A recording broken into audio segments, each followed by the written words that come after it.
This is Sky Sports Live.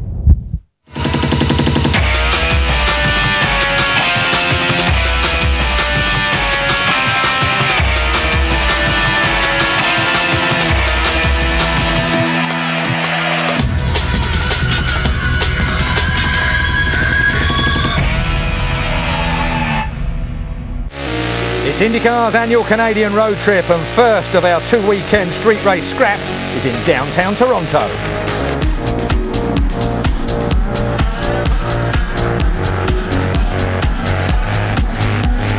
Last year's event had a distinctly Scottish flavour as Dario Franchitti took victory, one of 3 wins for him on road and street courses in 2009. Can Franchitti open his 2010 High Street account in Toronto this weekend and stop Will Power from grabbing a stranglehold on the IndyCar title hunt? Race 10 of the IndyCar season is the Honda Indy Toronto, live from the streets of Toronto in Ontario, Canada.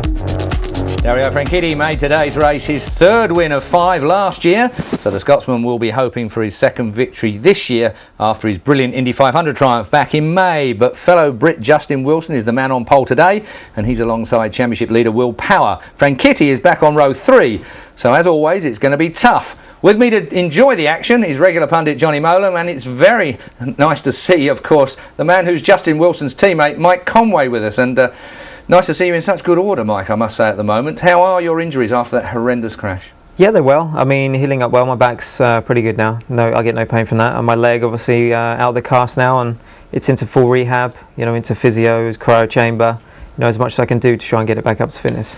Well, you talked about how much your leg was distorted, and I'm not really surprised considering the 200 mile an hour into the fence tends to rearrange most body parts, it must be said, but thankfully not too badly yours. When was the first point that you felt you were in big trouble? As soon as I went over the back of Brian, as soon as I saw Sky, I knew it was going to be a big run because you're heading towards the fence at that point. So, but I just had to hold on and pray that it wasn't too bad. The car did a remarkable job, didn't it? Yeah, I mean, it obviously did its job, broke up into different pieces, took away the energy, but just that main hit, the initial one there, was where that winded you. It didn't actually, no. I mean, I've had ones like that less than that before and been winded, but luckily, no, I didn't. Did you think you were in big trouble when you were headed for the fence? I mean, it's one of those situations where you've seen accidents before, you've seen big accidents before.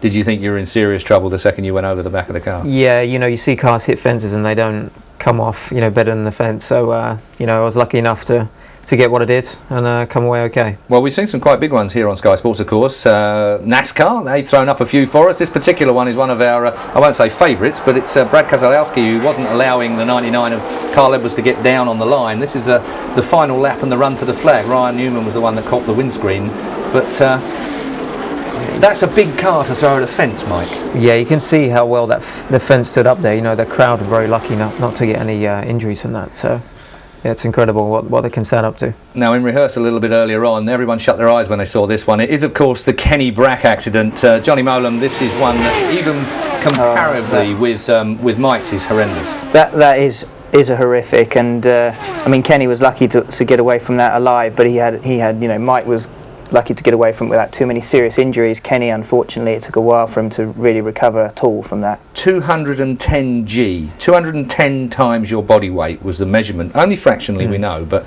that's a huge impact. Did they check your G-force by any chance? No, I've not actually seen any data or anything. I don't know if there was anything to get from the car, as in bits, but I'll see when I get back. I'm sure I'll dig into that. Well, when you get back, of course, you've already had 3 men that have been riding in your car. What's it like to see all these guys in your favourite chair? Well, Thomas was my teammate last year for a few races, and he's a good guy. It's great to see him back in a seat. But yeah, I mean, it's obviously hard, when you're sat there and someone else is in your seat. It's difficult, but I'll get back in my own time and when I'm ready. That was Thomas Scheckter, of course. Graham Rahal was the next man up, and Graham, he's renter driver at the moment. Johnny. Yes, and obviously he's in demand from a lot of teams and doing a very solid job. So nice to see him in there and keeping it warm for Mike. But obviously we all want to see Mike back in it and doing well as soon as possible. Well, if age has anything to do with it, they've gone for the full sequence as far as drivers are concerned, because veteran Paul Tracy's also had a go in your car. Last year, of course, at the Glen, he found himself in all sorts of trouble, didn't he, Paul Tracy? I mean, he's a favourite But Helio Castroneves, not a favourite in this set of circumstances. No, definitely not. I remember after the race he got booed, you know, obviously with Paul being Canadian, he got booed the whole way home. So, yeah, it's a weird incident really. I think he could have maybe avoided a little bit of that. So that was last time out. Hope he doesn't have the same kind of trouble this time round. Now then, after several months of deliberation, the plan for the much anticipated new Indy car for 2012 was finally announced last week. At the Indianapolis Museum of Art, IndyCar CEO Randy Bernard and the 7 members of the iconic committee, including Tony Purnell and Brian Barnhart, announced that Dallara would build the central safety cell of the new car, but the finished design is up to the teams. It's actually quite exciting because, you know, take yourself a reference line along the bottom of the vehicle and work up from that, and the easiest way to explain it is anything above the line's free. You know, obviously bodywork, wings, those are the simplest things that people or that spectators can notice that really differentiate vehicles from one to the other. So, you know, you can call it a set of clothing, you can call it an IndyCar body kit, you can call it what you like. The reality is that it allows manufacturers and teams the opportunity to not only try and gain an on-track advantage, because of that you end up with different looking vehicles. I think that when you do something like this and these 7 people put their heart and soul into something, it's no different than when an artist records an album. He puts his heart and soul into it, and once he produces it and records it and it goes out on the shelves, it's up to the fans if it's going to sell or not. It's the same thing. I mean, they did what they were asked to do. They put their heart and souls in this. They had created a phenomenal product, and now we have to see if the fans enjoy it and like it. And I think that, personally, I think the fans will like it. If I heard what I think I heard, they're going to like it. I don't think you could ask for anything more, because basically now the design will take its own direction with what works, and every May teams are going to rock up with different designs, and I think that'll be very interesting for fans to know what's going to be fast, and you know, I think it'll create more buzz, and also with the engine entices other manufacturers to come in. So I think you couldn't have asked for anything more, you know, and I think that's definitely the right direction for the series. That's 2012 taken care of, but there's still plenty of life in 2010. With 9 races of 17 done, the points race is brewing nicely. First, the overall championship standings, then I'll take you through the new for this season road and oval classifications. So then, top of the tree, no surprises there. Will Power, 32 points in front of Dario Franchitti. Scott Dixon, just 8 further back in 3rd place. Ryan Briscoe is in 4th, and his teammate at Penske in 5th place. That's Helio Castroneves. Ryan Hunter-Reay will be good on the roads. He's in 6th. Tony Kanaan 7th. Justin Wilson on pole today, but in 8th place overall. Dan Weldon is 9th. Marco Andretti is 10th. That is the overall scores. On the road courses, Will Power again has a big lead over Ryan Hunter-Reay. Helio Castroneves 3rd, Dario Franchitti in 4th. Remember, there's a couple of extra championships this year as well as the overall ones. That's your road course championship. And for the ovals, Scott Dixon's in front of teammate at Ganassi, Dario Franchitti. Ryan Briscoe is 3rd, Tony Kanaan in 4th place. Looking down the order, Ryan Hunter-Reay is in 10th place, so no guesses for which type of track he seems to do best on at the moment. Car of the future, Johnny, something you're always keeping an eye on because you're a man into developments. Interesting that Dallara are making the special cell and obviously the main parts of it, but then the teams are free to do the aero and the bits and pieces they like. That's pretty unique. It is. In fact, Mike and I were just chatting about it off air just now, and I think it's great for Dallara. I mean, it's a fantastic contract for them to land. I'm sure they'll probably be doing their own bodywork package, but Penske and Ganassi are obviously going to be straight in there into their tunnels and really getting their own package sorted out. So it really opens the door to give them a bigger advantage than they've got already. Yeah, but the thing is, it's under penalty of cost. At the end of the day, this is supposed to be a cost factor where $70,000, you can spend billions in aero in a tunnel trying to build the best thing, but every team is allowed to buy the kit at $70,000, we're told. So is this going to be some kind of throwaway rule at the end of the day? Penske will spend $1 billion. But you could spend 10 million and then sell it for 70,000 if you felt it was going to give your team exactly an advantage. The only thing is, I assume that Penske and Ganassi will then. Well, does that mean that they'll be able to, or somebody will come to them and say, I want to buy your pack, or will that be exclusive to them? That's no. It's apparently it's got to be available to all, as far as my understanding of it. I mean, I like the rule, Mike. From a purist point of view, to have different cars with different engine concepts, with different aero concepts on, is going to really make the thing interesting as far as the championship's concerned. But of course the cost constraints seem to be the thing that might be the most difficult to keep a handle on. Yeah, I think so. I mean, it's definitely a good idea having everything local in Indy, bringing the cost down that way, and branching out for other people to make the bodywork to try and make it cheaper that way as well. But yeah, when you've got kind of a few different packages you could choose from, maybe having 1 or 2 different packages during the year, it's I'm not sure how they can control the costs, and if you can make kind of many updates during the year, different ones, I'm not sure how they're going to control that, but it's interesting. That's our understanding of it at the moment, that it is a $70,000 cap, and that everyone's able to buy into that. It's a bit like they used to have this in American motorcycle races. I seem to remember that you could go and at the end of a race go and purchase the race winner's bike for X number of dollars at the end of the race and take it away straight away. Yeah, but you know as well as I do, teams like that, 2 races in, they've developed something else. If Ganassi sell you the pack at the beginning of the year, does that mean they're not going to develop it through the year? Are they banned from doing that? So overall, how do you see it? I mean, from a purist point of view, great? I think theoretically it's a great idea. It's just, as ever with everything in motorsport, it's making it work and refereeing it so that you don't end up having 1 or 2 teams running away with an even bigger advantage than they might otherwise have. But if they can referee it and control it, I think it's a great idea to bring people in. And I think Will Power touching on engine manufacturers, I think that is going to be huge to actually attract a few more cars into the grid, and that's what they badly need at the moment. It's going to be good for 2012. Watch this space. We'll bring you all the latest news as it gets developed over the next few months. Now then, the Australians are on a little bit of a roll in motorsport at the moment. We saw Mark Webber, of course, the other week winning the Formula 1 race. The night before that, it was a fella called Chris Holder who won the Speedway Grand Prix. And then, of course, Will Power is a man that's, showing us the way around most of these IndyCar tracks. And no difference last time out. I mean, this guy had no sponsorship. If it wasn't for Verizon, Johnny, he wouldn't have been racing. Yeah, I mean, this is a real fairy tale story for him this year, although I noticed that on the ovals standings that you were, so I didn't realise how far down the oval standings he was, and he's done quite well on ovals really, but it just shows you his experience. So once he gets a bit more experience under his belt with the ovals and really starts landing some results on those, he's going to be a tough man to beat. It's an amazing series, isn't it? Because I expected Takuma Sato to be a man that was leaping up the order when it came to the streets and the like, and the ex-Formula 1 guy just isn't hacking it with you guys. Yeah, it's a tough series. I mean, to get to that last top 6 in qualifying is really tough. You've got to really hang everything out to get up there. And obviously there's a lot of good drivers, it's tough. KV's a good team. They can definitely produce some good results, but, all the other teams are pretty good too. So, it's tough.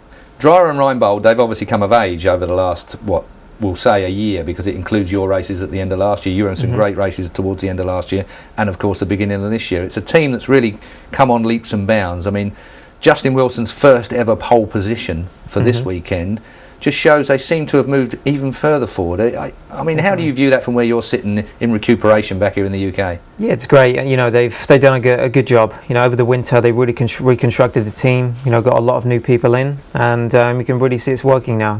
Larry Curry's done a great job organising the team, and it's a big effort from everybody, and it's great to see that the results are really paying off. This track, a little bit on the bumpy side, road courses, always seem to, even though the surface is the same, seems to change from year to year. How do you think your team's going to cope with it this week? I think they should be fine. Obviously they've got pole, and now they've really just got to control the race from here. I think he's got it quite comfortably as well, Justin. He easily qualified up front, and I think he's just got to control it, and he should have a fairly easy day. So much to look forward to as far as this race is concerned. In anticipation, Johnny, of a great race? I hope so, and I hope Justin wins, to be fair. And like Mike says, he seems to, certainly in qualifying, have it really covered off. And the last time we saw that was at Watkins Glen last year, and he did deliver. So hopefully he can repeat it now. Indeed. Well, the build-up to round 10 of the IndyCar Series continues. After the break, we've highlights of yesterday's qualifying, and we'll hear from pole sitter Justin Wilson.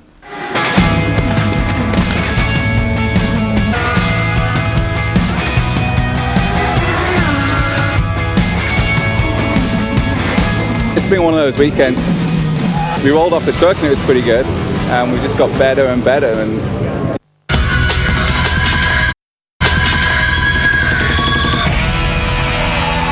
Welcome back. Yesterday's qualifying took place on a hot and humid day in Toronto, with the threat of rain and thunderstorms a big factor. But for Dreyer and Reinbold, and Justin Wilson in particular, it was to prove an historic day.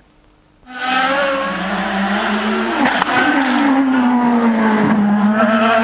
it's a narrow place here, always difficult to stay out of trouble. Even if you stay out of trouble, trouble tries to find you. And but again, we all seem to be very close in times. I do believe pit stops are going to be very important, and that might make the decision to be who's going to, end up in front and things like that.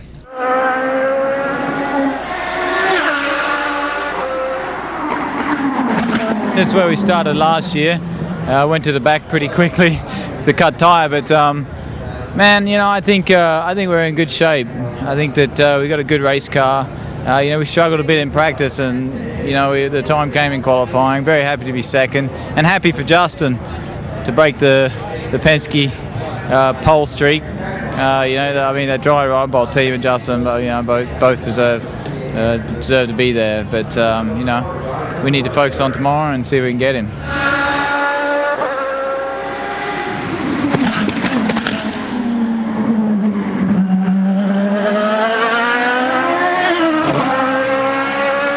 It's been one of those weekends when the car's just been perfect, so I've got to thank everyone that works on the Z-Line design car, and they've done a great job. We rolled off the truck and it was pretty good, and we just got better and better, and you're going into those sessions thinking we can do this, but we also opted not to use the option Firestone Reds in the first 2 rounds of qualifying, and the first one I was okay with. The second round I was a little nervous, but the car was that fast, so it pulled it off. Justin Wilson will lead them off for the start of the scheduled 80 laps from series leader Will Power. Elio Castroneves and Ryan Hunter-Ray are on row 2. Last year's winner Dario Franchitti has Ganassi teammate Scott Dixon alongside on row 3. Ryan Briscoe and Tony Kanaan are on row 4.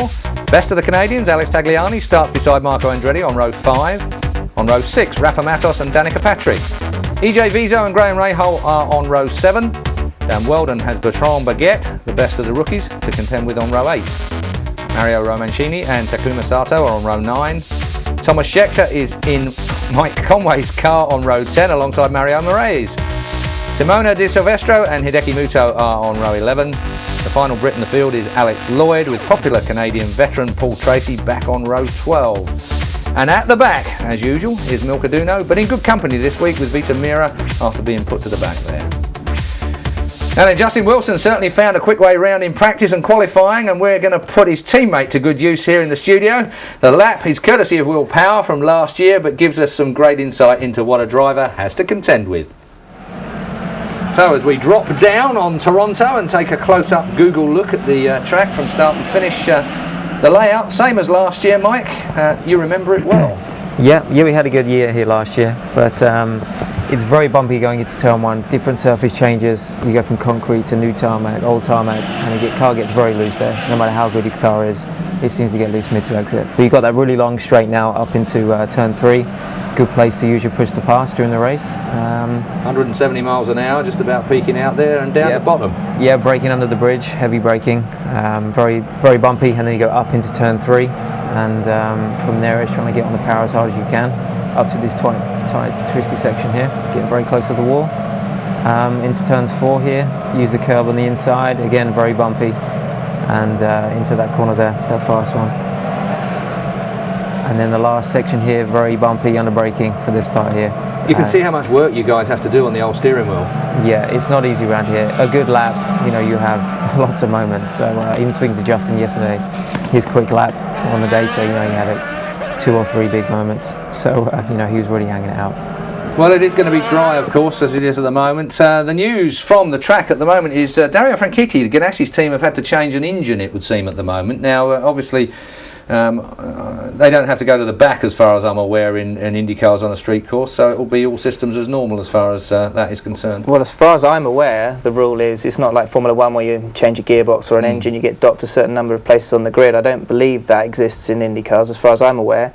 But apparently there was some talk as to whether they not made it clear, official, I suppose, that they'd done an engine change, so perhaps there's a grey area there, but I don't know. Well, I suppose Justin Wilson, first pole for Dreyer and Reinbold since Sarah Fisher at Kentucky in 2002, I'm told. Someone looked that up for me, by the way. I didn't have that from memory. We're looking in at the track. This is what it looks like as far as the weather is concerned. Thank heavens for that. You might all say at home there was a blustery old day a bit yesterday. It was humid as well, but look at that. Perfect conditions, you must say. Now then, Greg Kinnear is going to give us the command. We're told at trackside at the moment, as everybody is, Dario Franchitti, a new paint job this week as well in the Airwick car. So watch out for a few different paint jobs. It's always quite confusing for people at trackside, Johnny, when they change their liveries. I mean, he must have hundreds of different pairs of overalls this year, Terry. I mean, every time I see him, he's in a different team sponsor on it. Well, I suppose he doesn't mind if they're full of champagne by the end of the race. And fair play to Ganassi for making that work, I have to say. I mean, Chip is really working each race and each venue geographically as well as he possibly can with those different sponsors. Mike, very quickly, you must be very happy to see your teammate on pole at the moment. Any thoughts going into this race now? Yeah, I think he's just got to control it from the front. You know, he's got a car that's quick enough. He just needs to make a good start here and then just get his head down, hopefully pull a gap, and at the same time he's got to save fuel.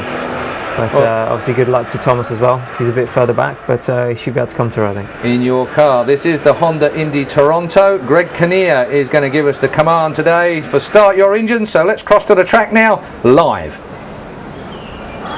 Indy Toronto race fans, are you ready?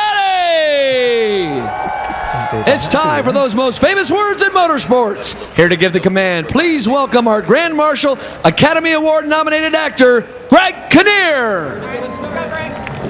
Ladies and gentlemen, start your engines. Oh yeah!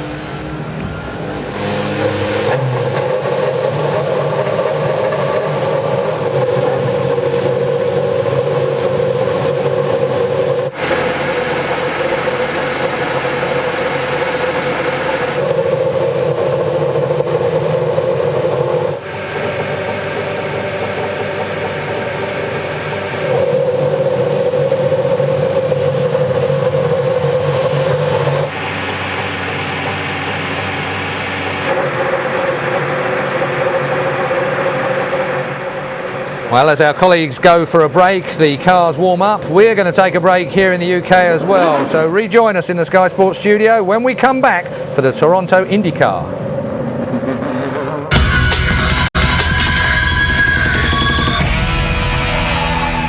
Back for the start of the Honda Indy Toronto. Poleman Justin Wilson is starting on the prime tyres, that's the blacks, while most around him are on the softer option tyres. They're the ones with the red stripe around the inside and outside of the tyre. So Justin Wilson will have to be watching out for being mugged on the early part of the race. Let's go back to our colleagues at trackside. Here goes Tracy trying to dive bomb the corner. Does he make it? They have contact. Now returning. Oh, they stuff each other. They take each other out of the race. Neither one would give. He would be the last guy that I would have taken out here in Canada. Obviously, Tracy and I have something. It's always going to be like that. We were racing really hard. I'm not going to say he did it on purpose, but I think it's just a racing incident. I wanted to get by. And Elio's right. There's something about these two. This is earlier today. That's Tracy on the left side of the screen. And down into turn 3 at the end of Lakeshore Boulevard, 170 miles an hour. And those guys came very close to lopping wheels because they touched going into the turn, and very luckily they did not have an impact. And as Elio found out, this is definitely Paul Tracy's town. It's great to be able to race here because it's my biggest fan base. One of the first major wins of my career was here. Paul Tracy winning for the first time in the Indy cars in front of his home crowd. This is like Canada's version of Manhattan.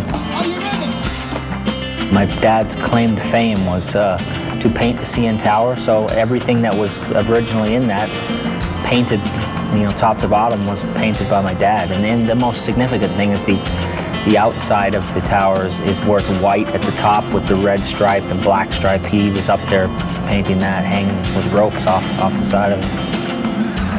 And his father actually owned the painting company, and I have no idea what possessed him to want to make that high up, 1,800 feet. And he will start 24th as you'll see the starting grid coming across the top of the screen.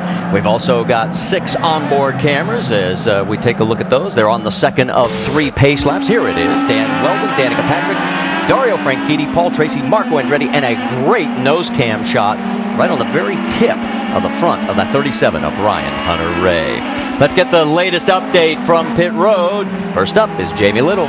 Well, Marty, all 26 drivers in today's field made an appearance in downtown Toronto on Thursday night. It was all about the fans. They signed autographs, walked the red carpet, but the most fun they had was the pit stop competition between the 2 Canadians, Paul Tracy and Alex Tagliani. And at the end, they both wore each other's jerseys. They were great sports about it, and you can bet there's a lot of fans out here today who would like to see one of these guys win. Rick?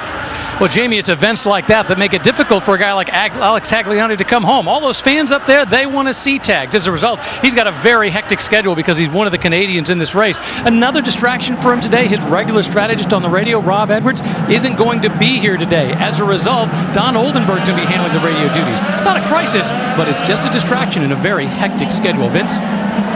After the very first stint of the initial practice of the weekend, Justin Wilson came to his team and he said, "This car is horrible." Team manager Larry Curry told him, "You're 7/10 faster than the rest of the field." Even when they've been bad, they've been good, Marty.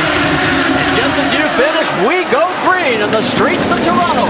Justin Wilson on the inside, and trying to get underneath him was the 3 of Elio Castroneves, but it is Wilson, the only car in the top 15 to start on the black tires. Everybody else on the red alternates. And he gets a bit of a break right from turn 1 through 2. Remember, 170 miles an hour going down Lakeshore Boulevard right here. And very impressive start for Wilson. The rest of the guys know they cannot let him get away.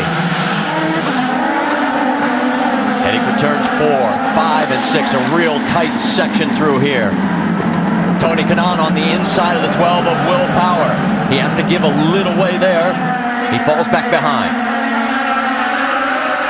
Remember, difficult on a track that's smooth because you're waiting for the tire pressures and temperatures to come up.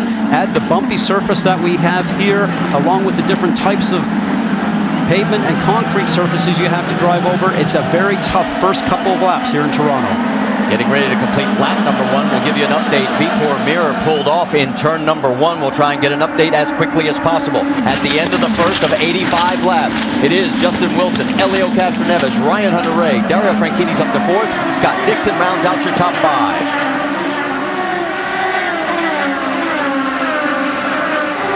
That's Lakeshore Boulevard. They head down that long back straightaway. One of the 2 best passing zones comes up here into turn 3. Dan Weldon has wing damage on the front, so he is in the pits on the right-hand side. Meanwhile, out on track, everyone holding station. And for Dan Weldon, who started 15th, he was right in the middle of the pack, so that's probably what happened with some contact. Vince Welch? That's exactly right, Scott. When you have that many cars trying to get into a narrow first turn, they bunch up. There was contact on the nose. Weldon reported it right away. They had to come in and get it fixed. A tough break for a team that's already been struggling here this weekend. And he's back out on track. Let's go back and show you exactly what happened to Dan Weldon. This is down the backstretch right now, down into turn number 3. Sticks his nose in just, it starts to bottleneck up, and he ends up running into the back of EJ Vizo. Doesn't look like any damage to EJ, but certainly had the wing damage to Dan Weldon. Yeah, Vizo could have had a tire cut. He's safely ensconced in 15th position. Meanwhile, up front, it is still Justin Wilson. And across the top, you'll see whether they're running the primary black or the alternate reds. And this was one thing that we talked about right before the beginning of the race. As you see Alex Tagliani trying to catch up and pass Paul, or I should say, the 7-Eleven, Tony Kanaan right there as they head through turns 5 and into 6. And turn 6 here, very difficult, a very long turn. All the drivers are complaining that it's so blind you can't see what's on the other side, but you're hard going through the gears and very quickly getting up to about 110 miles an hour down towards turn 8. As they come around turn 9, 10, and there is turn 11. There is your race leader. about a half a second lead. But let's get back to that subject that we talked about. He's the only car, Justin Wilson, on the primaries, and you mentioned it before the start. If he could maintain and even pull away, it would be demoralizing for everybody behind him on the red alternates. And that's certainly what he's trying to do right now, but it looks like Castroneves is starting to make up just a little bit of time on him. With the black tires, they might not come up to temperature and grip as quickly as the softer red compound tires, as we get Ryan Hunter-Reay right now on the inside. And that's a nice move because he did slides underneath Dixon. Very difficult passing we talked about going around here. Now, as you mentioned, Marty, it's only Justin Wilson that's on the black sidewall tire. It's what they call the primary tire. Everybody else has gone to the alternate, that red one, which is softer, which does have more grip, but will it last as long throughout the stint? That's what everybody's going to find out here shortly today. Let's find out on that strategy. Vince Welch. Well, Justin Wilson has been very good on the blacks. You're actually even a little bit better on the blacks this weekend than he has been on the reds from a comfort perspective. But they have 2 sets of sticker reds coming into this race. And when I asked Larry Curry, their team manager, why they decided to start on the blacks instead of start on one of those 2 sets of sticker reds, he said, we want to be good early and great late. If we've got 2 sets of sticker reds, we don't see there's any way we're going to be anyway beatable in the later stages of this race. We'll see. It's the second race this year that he has led. He led 11 laps in the closing stages of the Indianapolis 500. Well, that new engine must be to Dario's liking. Jamie Little. He started 5th, and he is now up to 3rd. Definitely on the move forward. Just wanted to update that engine situation. I talked to Chip Ganassi. They said if a motor is not performing at the optimum level they think it should, they're allowed to protest it. So Honda will take it back, put it on the dyno, check the numbers and see if it's good. If it is, they will make this team run the engine at a future race. For now, he was able to keep his starting position, has a fresh engine, and so far, so good, Marty. All right, thanks for the update, Jamie, and that should help everybody along the way understand exactly why everything happened the way it did. Let's move deeper into the field. Remember, Paul Tracy started back in 24th position. Well, he has already been pleasing the hometown fans here in Toronto. Watch for the blue number 15. There he comes around the very back of turn 11. He has now moved up to 18th position. Let's listen to his radio. Attaboy, go get him. That is Thomas Scheckter right in front of him, his next target for 17th. Down this long straightaway, he wants to make up time going into the turns under braking. And once he gets into turn 3 here, if he can squeeze the throttle and catch up just a little bit every turn, Richter Brule, that's what Paul Tracy has to accomplish here. Yeah, it's a lot easier to get past those first 6 than the next 6, but he's definitely got that on his mind. They had a problem yesterday during qualifying. Something wasn't set up right on the car, and they found that last night. They were able to fix it going into the morning. As a result, he's much happier with the car the way it's set up today. As a result, he knew going into this race that he had a chance of moving up. Now, we joked about whether he was going to start on pit lane. He said, no, I want to be out there in the thick of it all, and obviously you can see him doing that. By the way, this is his 272nd career IndyCar start. And his 18th visit here to the streets of Toronto. And right now he is moved up to 18th position. But there's the man in control. He has been in control pretty much the whole weekend. We've still got a long way to go in this race, though. Justin Wilson out front as we go side by side. The perfect start for Justin Wilson then. Will he be able to demoralise them on the prime tyre that he's on at the moment? Remember, everyone else around him is on the stickier, softer reds, which is the option tyre. Mike Conway, you've got to say that your teammate has got a nice little start going for him there. Yeah, definitely. I mean, it's not having the easiest time. You know, Helly's still pushing him hard all the way through the race, but I'm sure Justin is just saving fuel and making sure that he's got a decent gap when he needs to have it. Well, let's talk to you about push to pass, shall we? Overtake push to pass. Got 15 uses of the push to pass, 16 seconds per go. It looks to me like this is a difficult place to pass on, so got to use them wisely. Yeah, I think if you hit it out of turn 1, it's going to help you the whole way down that back straight up into turn 3 to pass there. But you've also got the chance, I think, maybe into turn 1, but anywhere else, I think you're risking too much. Interesting stats flying along the bottom, and they'll make you smile as well, Mike, of course, because your manager is, of course, a certain Mr. Blundell, who took a win here some time ago. Yeah. It was 1997. Has he been telling you that ever since? Yeah, he's been twittering that and everything, so yeah, he's definitely making sure no one forgets. So, Paul. Johnny, have you ever raced on this track? No, I haven't. I've raced in Toronto, but at Moss Sports, which is just about 45 minutes up the road, but I've never had. And it looks, I have to say, with all the surface changes that Mike was alluding to, especially at the apex and the bumps, it looks it looks quite tricky actually, and it took them 2 or 3 laps to get the temps into their tyres, and they're now running at 101s, but they started off in the 103s. But Justin looks like he's got Elio covered off, and I think the push to pass is about the only thing he's going to have to watch for coming down that long straight.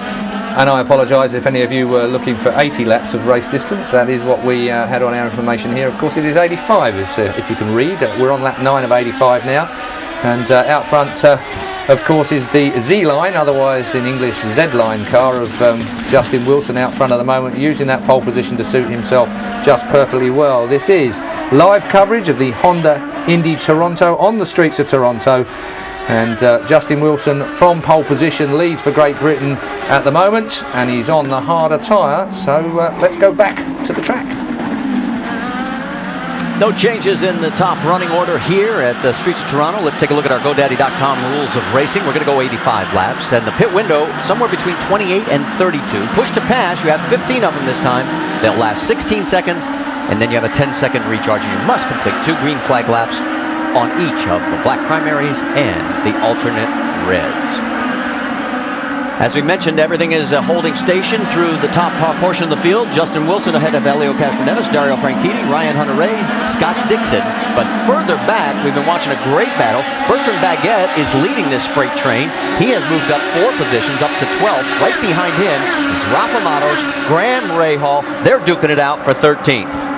And Bertrand Baguette driving for Conquest Racing for Eric Bachelard, one of the smaller teams, but when you get to a road course, if your driver's a very good road course driver, usually you can make up time versus being on an oval. As we see right now, a battle at the front continues to go, but for Justin Wilson, he had to maneuver around the 18 Citgo car of Milka Duno. And Milka has not been able to keep up the minimum speed. She has been ordered to pit lane, so as they work their way around her, heading into a lookout, that's where it gets a little dicey.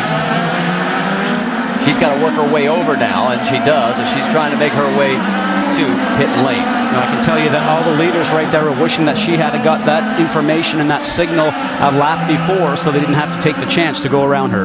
You must maintain 107% of the pole speed and then race speed, and she has not been able to. They're putting tires on. We'll update you to see whether or not they'll let her go back out. As we said, the battle up front got a little tighter because of all that action. Justin Wilson, there's Elio Castroneves right behind him.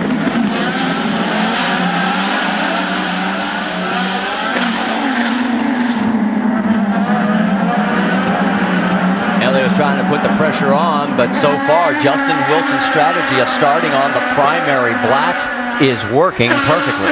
Now, as they continue to run through this fuel load, and I think they might be able to get somewhere between 28 to 32 laps on a fuel stint without yellow, in theory, the red tires might start to go away and the grip might start to fall off. So in that scenario, your car might go a little slower. Firestone telemetry showing you what's happening with Dario Franchitti as he's running in third. Hard on the brakes here, down into turn 1. Paddle shifters, remember, on the steering wheel, no longer reaching over to grab the stick shift on the right-hand side. All the drivers love that, especially at a bumpy place like we have here in Toronto. Watch the speed here on the Firestone telemetry on the top right-hand side. Get close to just over 170 miles an hour in most cases. Hard on the brakes, down to first gear, about 40 miles an hour. This is so difficult here, just squeezing the throttle. Don't want to spin the tires too much because you'll make them wear out a little sooner. As we get through this section here, you bounce off the curbs. Focus is the main thing here, Marty, because if you go one step away from what you're used to, you'll collect the wall. If you're a Justin Wilson fan, I'm about to give you a stat that you're going to love. In the push-to-pass department, he has yet to hit the button. Elio Castroneves has already used one trying to overtake and has not been successful. And what that push-to-pass does for you is you push the button on the steering wheel, and as you mentioned, for 16 seconds, you end up getting a little bit more horsepower, another 200 RPM, so some more horsepower to the engine makes you go a little quicker, but it hasn't worked for Elio so far. Let's get an update from the 22 pit. Vince? Well, this team was very disappointed with the way it finished last year. They came here with 2 cars that they felt were very solid cars, and they got nothing to show for it at the end of the weekend. And Larry Curry, the team manager, knew that they were and they had a setup that would be successful here, and he knew that his driver Justin Wilson was just the guy to execute it. Wilson is a former winner here. He won here during his Champ Car days. They were disappointed with a 10th place finish last weekend at Watkins Glen. They had a team meeting this week about making sure that they had their game together. They had their I's dotted and their T's crossed. A lot more focus coming into this weekend, and they have executed the plan perfectly so far. They certainly have, Vince. Right now, lap 13, and the leader of all 13 of them is that man out front, Justin Wilson. Right behind him, though, there is Dario Franchitti. He's trying to duplicate what he accomplished at Indy as he won there. Helio Castroneves shaking down Wilson. Of course, Dario Franchitti, a winner here last year, so he knows his way around here, and he's a wily old fox, so you can't count him out for more than about 10 seconds, Johnny. No, he's doing very well. He's sitting pretty here. He'll be able to save, as you know, Dario, everyone's always saying what a great driver he is in terms of saving fuel, as well as obviously his speed, and he's sitting nicely there behind Helio Castroneves, just saving a ton of fuel, I should imagine. And I should imagine, as Mike said earlier on, Justin will be wanting to save fuel, but it's a bit tricky when you're leading to be able to save as much fuel as someone following, for obvious reasons. And Mike might be more likely watching because Paul Tracy's up 6 places, 18th at the moment in your car, Mike. How difficult is it to jump in a car as a renter-driver situation? I mean, he's into your team, all of a sudden he's in your car. His teammate for this weekend is Justin Wilson, he's out front. What's Paul Tracy likely to be trying to achieve here? Well, obviously Paul being with just coming in for this weekend, it's not easy. He's not been on a road course for a long time, so obviously Watkins was the first one he jumped into, and he struggled a little bit there, and similar thing here, but he seems to have charged through the field and got a few positions right away. Commentators are talking a lot about fuel saving and the like. I mean, Justin Wilson's not really going to be concentrating too much on that, is he, at this particular point, Mike? On the fuel save? Yeah.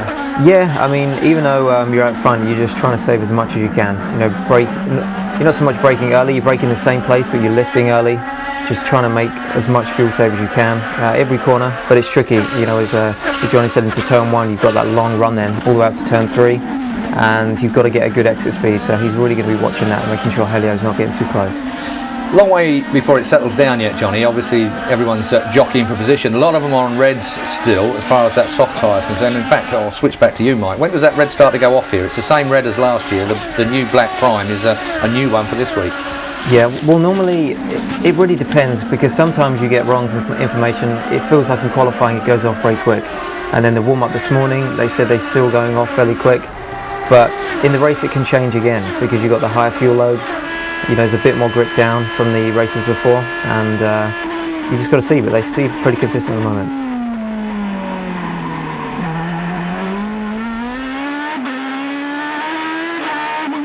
And the NASCAR Now is tomorrow at 5 Eastern on ESPN2. And the NASCAR Nationwide Series will be at O'Reilly Raceway Park in Indianapolis. That's Saturday night, 7:30 Eastern on ESPN. And of course, Sprint Cup Series coverage, Brickyard 400 presented by Golden Corral next Sunday, noon Eastern on ESPN. And then the Eyes on IndyCar Series will be at Edmonton next Sunday at 5 Eastern over on Versus. Nothing's changed up front. Right now it is still Justin Wilson leading Helio Castroneves. And no trouble for Takuma Sato as he has hit the runoff area. He's out of harm's way. You can see where he is at the end of turn 3, and we have our first full course caution. And Marty, it looked like he had damage to the right front when the car was rolling to a stop. It looks like the right front wheel has been dislodged for some reason, so we'll have to find out what happened, if it was a mechanical or if he's impacted the wall. And here's our answer right now.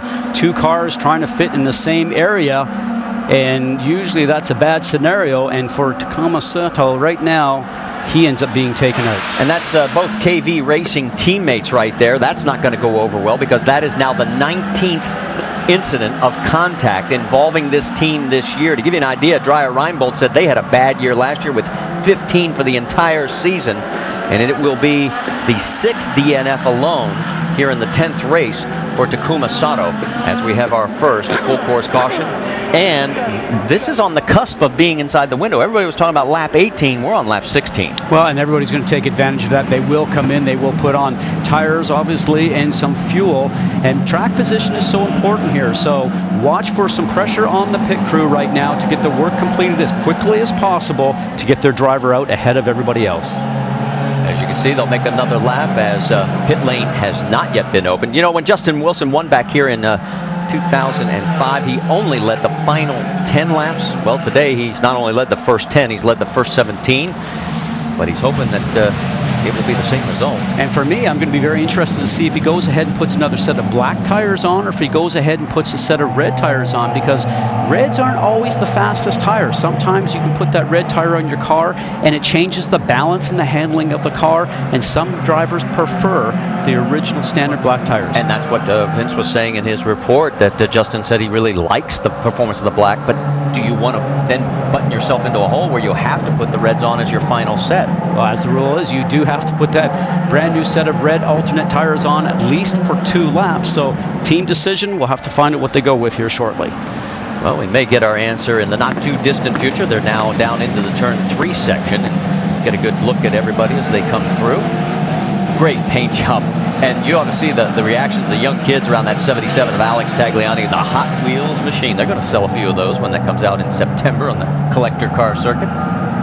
Marty, for all these drivers right now also, as rough and as punishing as this racetrack is, they're probably welcoming this yellow. They're probably just regaining an opportunity to have a bit of a hand stretch in the car and take their breath, because your heart rate is up all the time. Making changes here in the pits will be important, either tire pressures or wings. Okay, so Paul Tracy is our biggest mover so far as we get the word pit lane is open. Bertrand Baguette picked up 3 spots from where he started. Tracy picked up 6. Our race leader from the start has been Justin Wilson. And as they pull it in, let's quickly send it in to Rick DeBrule. And let's start off by talking about Alex Tagliani. You talked about that paint job. It's designed to mimic kind of the generic Indy car that they've got out there with the flames. The good news, they were able to get both sponsors on this car. He's bringing the car in. He's been uncomfortable with the fact that it's been very loose. No actual changes other than tire pressure changes. Vince?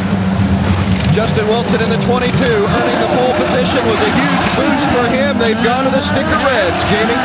Elio Castroneves was seen sliding out of his pit box. He put on some black scuff tires, took off the Reds fuel. No changes for the 3 car. And there is our race off pit road as Castroneves and Franchitti beat Wilson. He loses 3 spots. Power also picks up 2 positions. So the pit stop really hurts Justin Wilson here under the caution.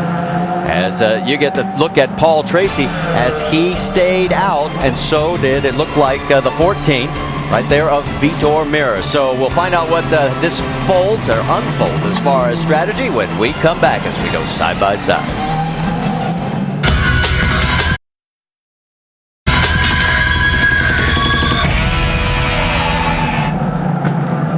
Still under caution gives us a chance to talk about baseball as we'll round the bases with ESPN tonight and tomorrow night. First, it's Ryan Howard and the Phillies taking on Alfonso Soriano and the Cubs.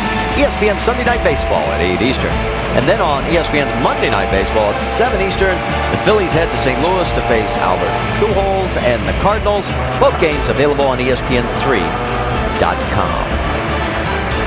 As we mentioned, under our first caution, there is the nose camera view from Ryan Hunter-Reay. You feel like you're literally riding right on the road. Been told by race control we will not go green this time by, so a little bit of time to talk a bit about strategy. You know, we sometimes make the assumption that a stop like what happened to Justin Wilson is something that went wrong in his pit box, but let's throw out the possibility of potentially short filling. Well, in short filling, if the Penske cars did what they call short fill, they didn't take a full load of fuel, and when you're at the end of pit lane like they are, they can look up the pit lane and see that Justin Wilson is about ready to leave his pit box. He's somewhere about in the middle of pit lane. They can pull up their fuel probe, drop their drivers on the ground, and send them out. And for Helio Castroneves, I mean, he gained a position, willpower, stay stationary, but when you look at Justin Wilson, to lose 3 spots, they are going to have to do a little quicker pit stops, or else possibly come with a short fill if that's exactly what Penske did. All right, let's reset this for you because Paul Tracy and Vitor Meira did not stop. They are still out there, first and second. And then it's Elio Castroneves, Dario Franchitti, Will Power, Justin Wilson, Ryan Hunter-Reay, Tony Kanaan, Scott Dixon, and Ryan Briscoe. Danica Patrick is shown in 11th position. And the reason for this caution was the damage to Takuma Sato's car. Jamie Little's caught up with him. And he's walking back to his pit box right now. Takuma, you made that long walk down pit road. Don't look happy. What happened? I mean, we were side by side complete, and Mario Moraes basically closed the door.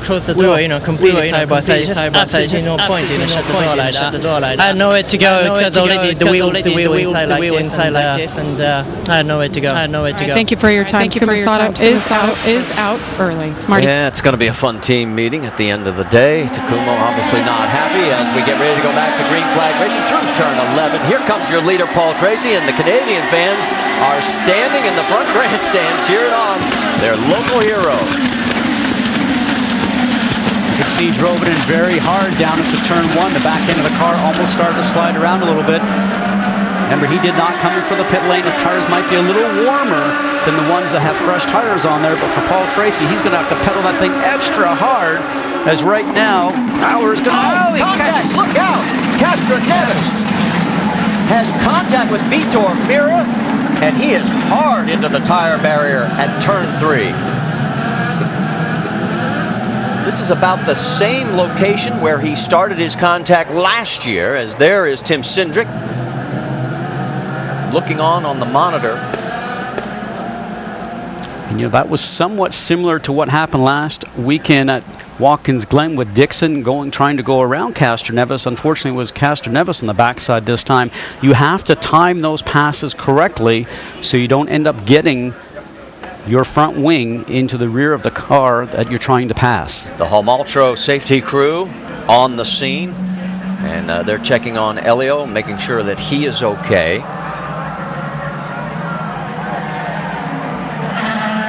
The view from high above, and you can see how hard he went in because the contact moving all of those tire barriers a full car length back from where they were. And you can see Elio moving inside the cockpit. They will take their time to make sure everything is okay with Elio, and team owner Roger Penske is looking on. Now remember, when he loses the wheel as he did when he comes down, he does not have any brakes left on the car. So he really could not slow the car down too much before it went down the escape road at the end of the straight and into the tire barrier. All right, there you see that Elio is climbing out of the cockpit of the car. That's the best sign. You can hear the crowd in the background applauding as they're looking on the big screens around the track. One man not applauding, and there's another, as they are now down to 2 competitors.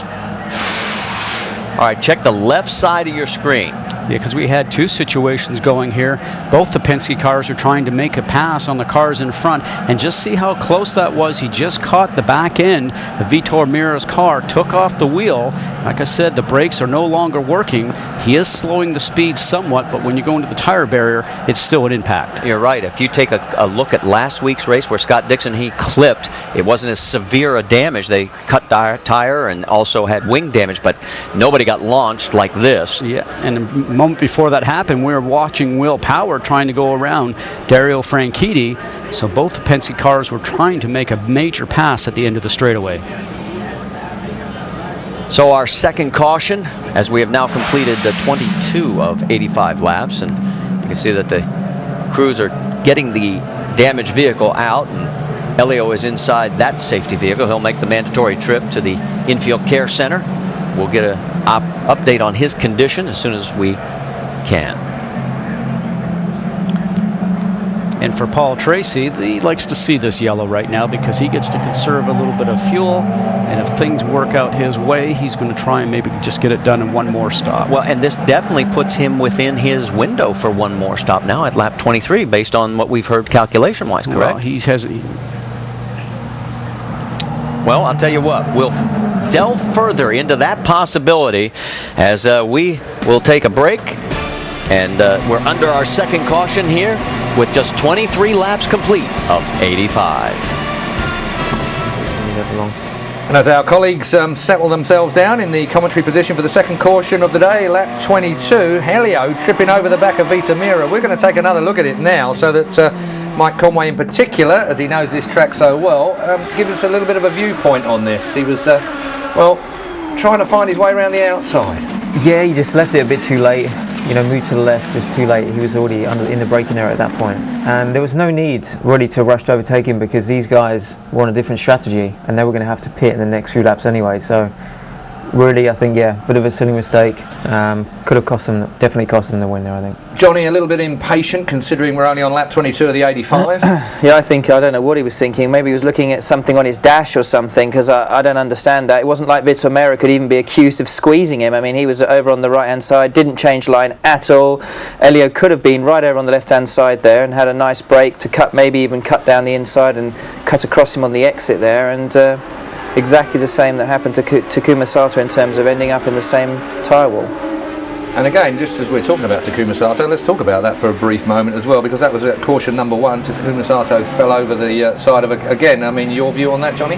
I feel sorry for him. I think that basically he's right. Mario Moraes could have given him a bit more room, but he did leave himself in a position where he was at the mercy of Mario, and so it's very unfortunate. He's having a bad roll, so he's having a very unlucky, as you see there, and I feel sorry for him. He needs a good result. He's shown some real speed. He's qualified well a few times, and he's had a potential podium sort of snatched away from him through inexperience. So it's about time he had a good result. And if you were listening to the Takuma Sato interview a little earlier on, we're sorry that was out of sync. That's how it was coming back in from the States as we received it here at the moment. So as we see Helio Castroneves' Penske machine being carried off back to the garage area at the moment, Roger Penske and Tim Cindric looking on somewhat unhappy as we look down on the course here at Toronto. We can go back to the track now and rejoin our commentators live.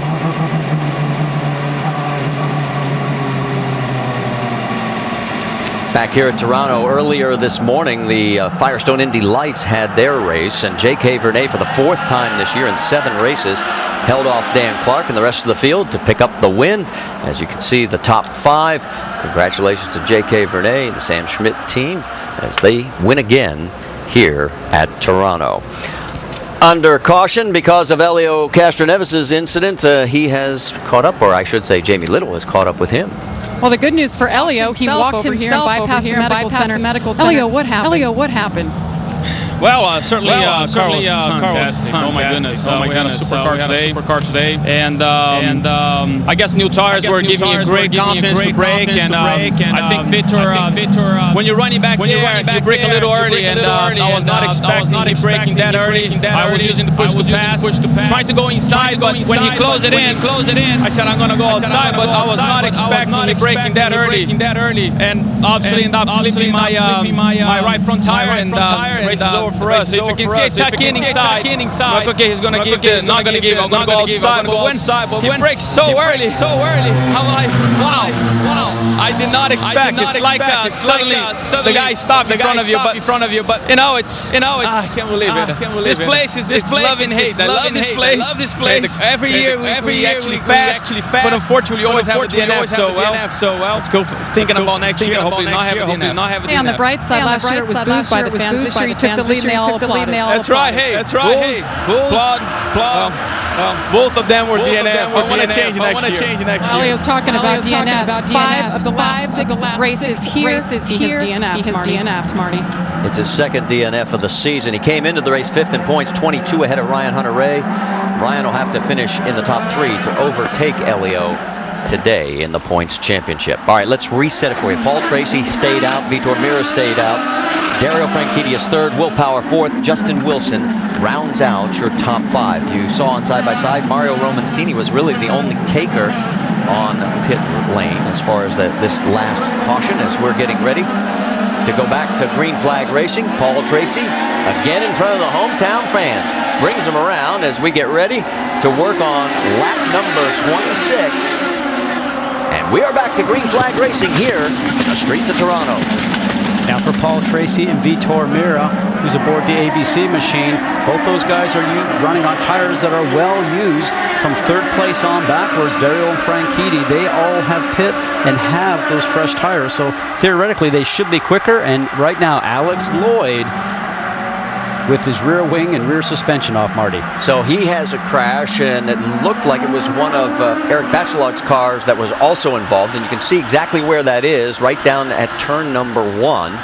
And again, we're going to go back to full course caution. So after running pretty clean early in this race, we're having 3 quick cautions, and now again we got to talk fuel strategy, because this has definitely got to open up some windows of opportunities for people if they want to try and make this on one more stop, right? Well, and for Paul Tracy, again, he is smiling because he has to try and conserve fuel to get through as many laps as he possibly can. And if you can get 30 on a tank full, roughly, they're saying underneath green, and we have had quite a few yellow laps right now, so we'll have to see exactly when he feels he needs to come in for fuel, but he will try and stretch it out. And no doubt, every yellow that he sees, he's going to be very thankful, because if he can get this done in one more stop, everybody has to stop one more time, Marty. So it just might play even for everyone. Well, looking out our vantage point down here along pit lane, there is nobody really set up. And there's the damage, and it's Alex Lloyd as he is in the Homaltro safety team vehicle. He'll make the mandatory trip. Let's get an update from pit lane on strategy. Rick DeBrule. Well, in fact, listening to Nick Harvey and Paul Tracy, Nick Harvey being the strategist for Tracy this weekend, they actually want green flag racing. They want the yellow flags to end. What they'd like from right now is for it to go green flag the rest of the way, so that everybody has to make a green flag stop, and everybody in essence would end up being on the same strategy. They think that's what would give them the advantage. Yes, it does stretch out his fuel window. At one point they were figuring they were good for about another 10 laps of green flag racing, but as they were talking to it on the radio just a moment ago, Nick Harvey told Paul Tracy, what we really want are green flag laps. We got to get these guys so that they can race, so they can get the green flag going, and then put everybody in the same strategy. But that only pays off if there aren't any more yellows. You like that call? Well, it's a different way of looking at it, but I have to say that I think it's the same both ways that you cut it. I guess Paul's been out there for a fair amount of time, so I would think that he would want to find the yellows just to make sure he can get only one more stop. Pits will be open this time. We'll find out what everybody else is going to do. Justin Wilson led the first 17 laps. Paul Tracy, for the first time in his IZOD IndyCar career, is leading laps here at his home track of Toronto. He has now led a total of 10. And as we said, this time by, pit lane is open, and we'll find out if there are going to be any takers here as we're about to complete lap number 28. And again, so far from that view, you can tell nobody has come in. So it looks like we're going to find out how this stretch. There goes one coming into pit lane. As we get ready to step aside, we'll tell you this. We'll be back from Toronto after this word from our ABC stations. As Paul Tracy passes the scene of the crime, we continue with him in a moment. Last year there were 5 cautions, 15 laps. Everybody's trying to work out a strategy that's going to work for them. Johnny Molam, only a few moments ago we thought Paul Tracy and team might have been making a bit of a mistake, but right now? Yeah, I take my hat off to them, although they couldn't possibly have known that it was going to be as many incidents and not really actually have any green flag racing, since most of the majority of the grid pitted on lap 17 or 18, I believe. But interesting listening to what they're hoping for, Paul Tracy, and they need a few more yellows yet before the others are going to, or before they're going to be able to get on the same strategy as the others. But it's looking better for him now than it was certainly sort of 8 or 9 laps ago. Well, one of the takers who came down pit lane a moment ago, we couldn't identify him at the time, but we can now. Dan Weldon just came in a moment ago. Of course, he found himself with a busted wing right early in the race, so he's completely off the board as far as strategy is concerned at the moment.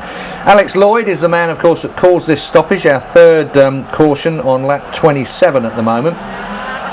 Dario Franchitti's quite nicely placed again, gentlemen. Mike, got to say that the wily old Scott to the shoulder of Paul Tracy at the moment, he effectively must be leading this race. Yeah, pretty much. I mean, he's only got to get rid of Paul Tracy, and he's moved up there. I mean, considering he started 5th and he's really actually passed everyone on circuit rather than 2 pit stops and stuff, he's done a great job. Well, he knows his way around here, and it obviously suits him to some extent. It looks like the sun's gone into it a degree as well. I mean, what kind of track surface-wise, how does that change during the course of a race here, Mike? If at all? Yeah, I mean, it looks fairly cloudy there, but you know, at the start it looked quite like it was still fairly warm. So I don't know. I mean, it shouldn't play in too much, really. You know, the tyres are fairly consistent anyway. It shouldn't affect them too much. But presumably the track rubbers in a bit, though, doesn't it? Get quicker and quicker. Seeing obviously it's a street course. So. Yeah, and you know, that would play out with strategy too. If you know people are more going to the reds at the end, they should last that little bit longer, which they need them to. So yeah, good for Justin maybe.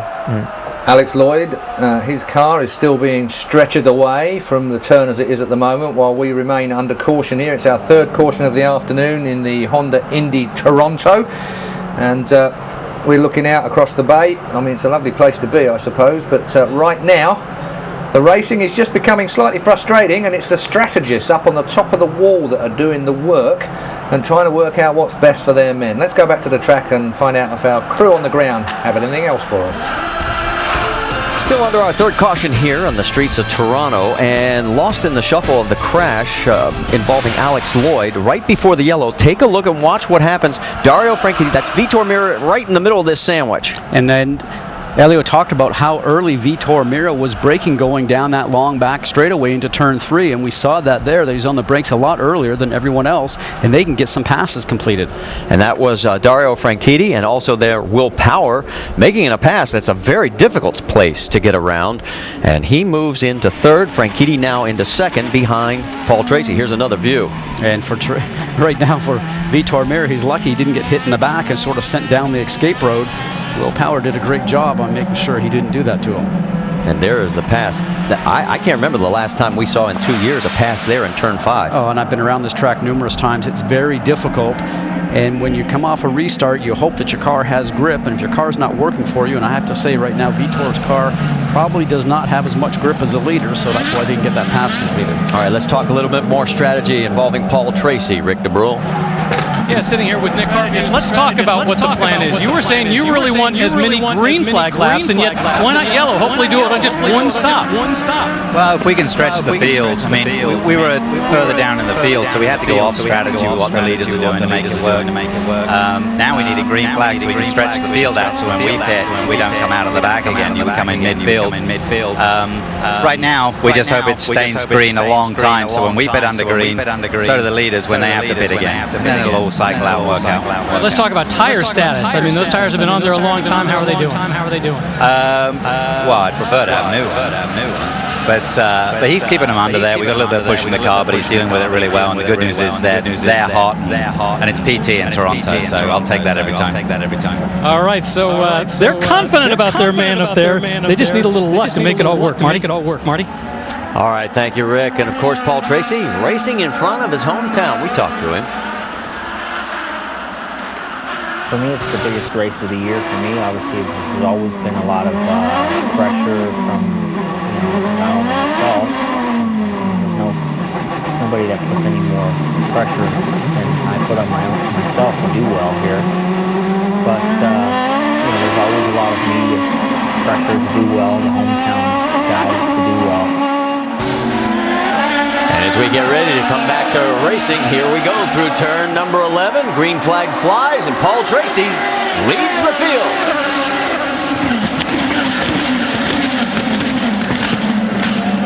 That's Franchitti with Will Power right behind him. Vitor Meira is in fourth. And boy, Justin Wilson on those red tires. He's the only one in the top 13 that's on the alternate reds, and he wants to get around Vitor. Has to do it cleanly because he probably has seen that Vitor's having problem under braking. Now Vitor waits to the very last minute.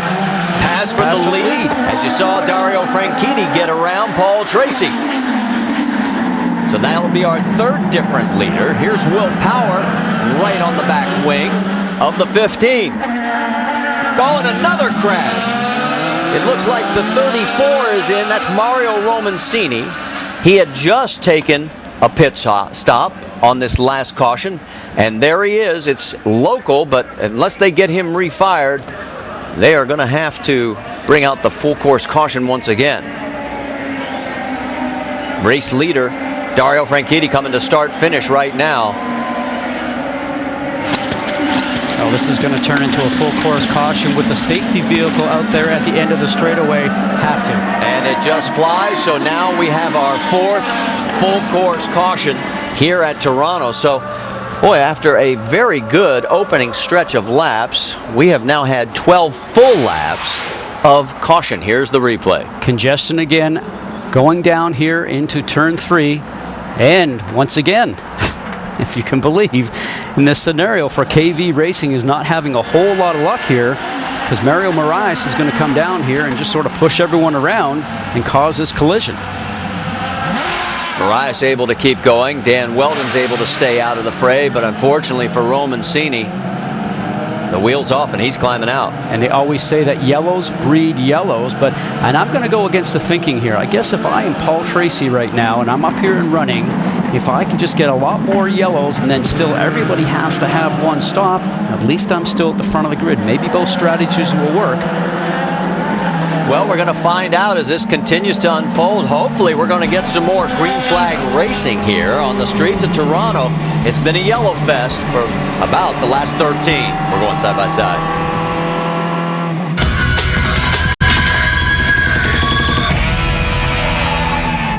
On lap 35, Paul Tracy, your race leader, finally comes down pit road for fuel. Now, we're not looking at Vita Mira, I think that is, but Paul Tracy has certainly come down pit road and finally got his fuel and exits pit road just a few moments ago. So on lap 35, let's go back then and butt in on our colleagues at trackside. Or the avoidable contact, which he did not avoid. Well, it seems like it was a long, long time ago. In fact, it was 2 cautions ago when Alex Lloyd had his issues and Jamie Little's caught up with him. And he is okay. He walked out here to pit road. And 2 weeks in a row, Alex, we're meeting like this. Leads me to ask, what is going on out there right now? I don't know. I mean, for us, we think something may have broken because it was pretty sudden, just kind of going down the straight, and just before braking to turn 1, it just started doing 360s down the straight. So something happened there. We'll have to take a look at it, see what happened. But it's slippery out there, and people are racing hard, and it gets bottlenecked up at some of these turns. So it's not easy, but people are making a hard job of it so far. All right, we've gone back to green, Marty. They certainly have. Down into turn number 1. As you watch, we'll reset it. Franchitti, Power, Wilson, Hunter Ray, Tony Kanaan. That's your top 5.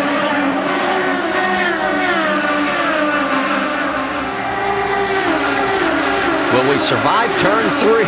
Keep your fingers crossed. We're working lap number 36. Taking a look, that's Dixon trying to get under Kanaan, thinks better of it. A little further back, that's Danica Patrick with Alex Tagliani. That's a battle for 9th on the racetrack. And you saw the push to pass graphic for a few of the drivers using it going down the straightaway. Sometimes that's even used in defensive mode to make sure that the driver behind you does not get passed. Somebody who's used it the most is Danica Patrick as she goes zooming by there. She's used it now. She's down to 9 remaining out of the 15. Marty, you mentioned out of this whole group, the only one that's on those red alternate tires is 3rd place Justin Wilson. So what he'd like to be able to do is maybe take advantage of the grip of those tires because they do come in a little quicker and maybe get past some cars directly in front of him. Tagliani able to hold off Danica. Rafa Matos trying to put some pressure on the 7 car. And then Graham Rahal. And we go on board with Danica, and you can actually watch her footwork. Hard on the gas because we have shift on the go here. She uses the paddle shifters. Not like the old days of lifting your foot to make a gear change. Oh, and just tries to slide on the inside of Alex Tagliani. Does not get it done. She'll be hard on the brakes here in a second into turn 5. Back on the gas. Might work the throttle just a little bit going through turn 6 here. Hesitancy, and then she's finally on it.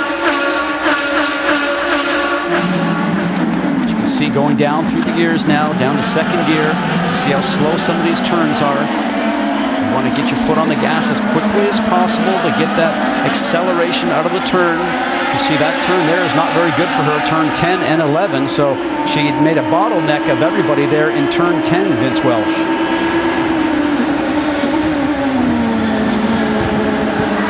Danica Patrick's had an oversteer problem throughout much of this weekend. That means the car has been very loose. She hasn't had a comfortable feel with it. They put more downforce in the car for qualifying, and it was better.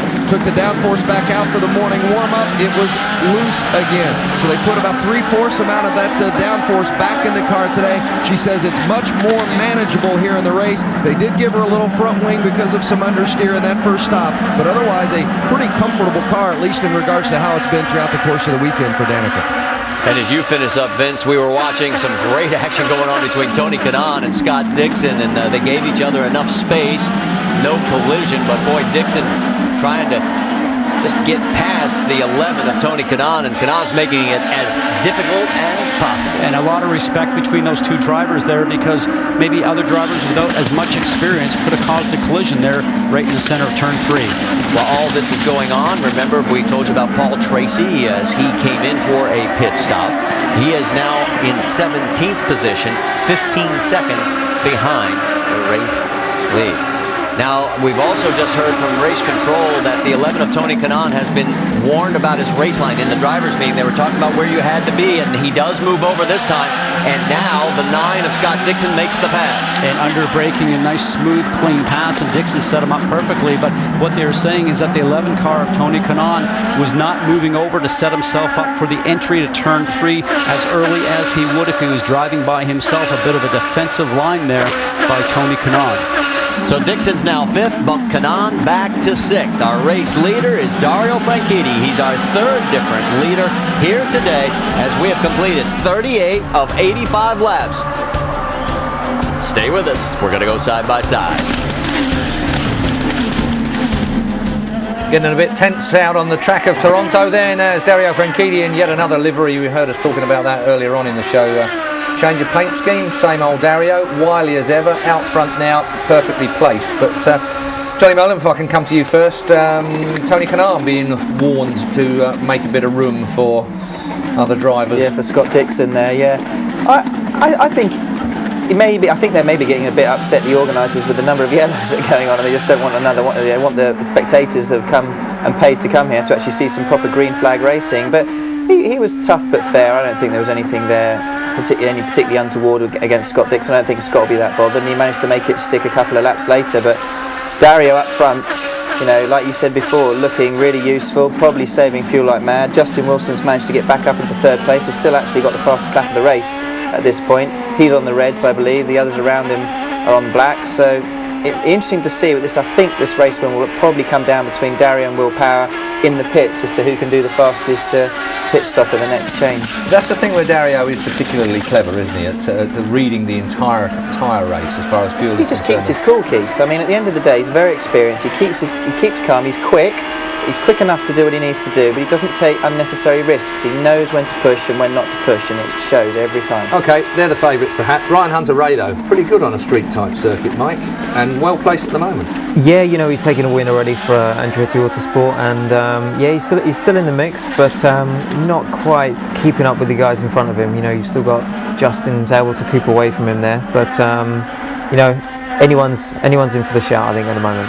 Justin Wilson, of course, done down a little earlier on by another, well, I say the word slack. I know I'm going to get some flack for that, but at the end of the day, it was a bit of a steady old pit crew operation again. He got tangled up perhaps a bit with Dan Weldon down in pit road, which may have held him up of a split second. But again, Justin Wilson and pit crew really need to do some work on that particular manoeuvre, because it puts him behind every time. Won't see that from this man next time he comes down pit road.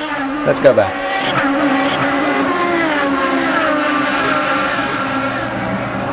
Tuesday, can the wildest cast of characters survive TV's most terrifying obstacle course? It's high-flying hijinks when the wackiest and most daring contestants take on the Shapeshifter, the Wrecking Balls, and Shake-A-Rator. An all-new ABC's Wipeout, Tuesday, 8 Eastern, 7 Central on ABC.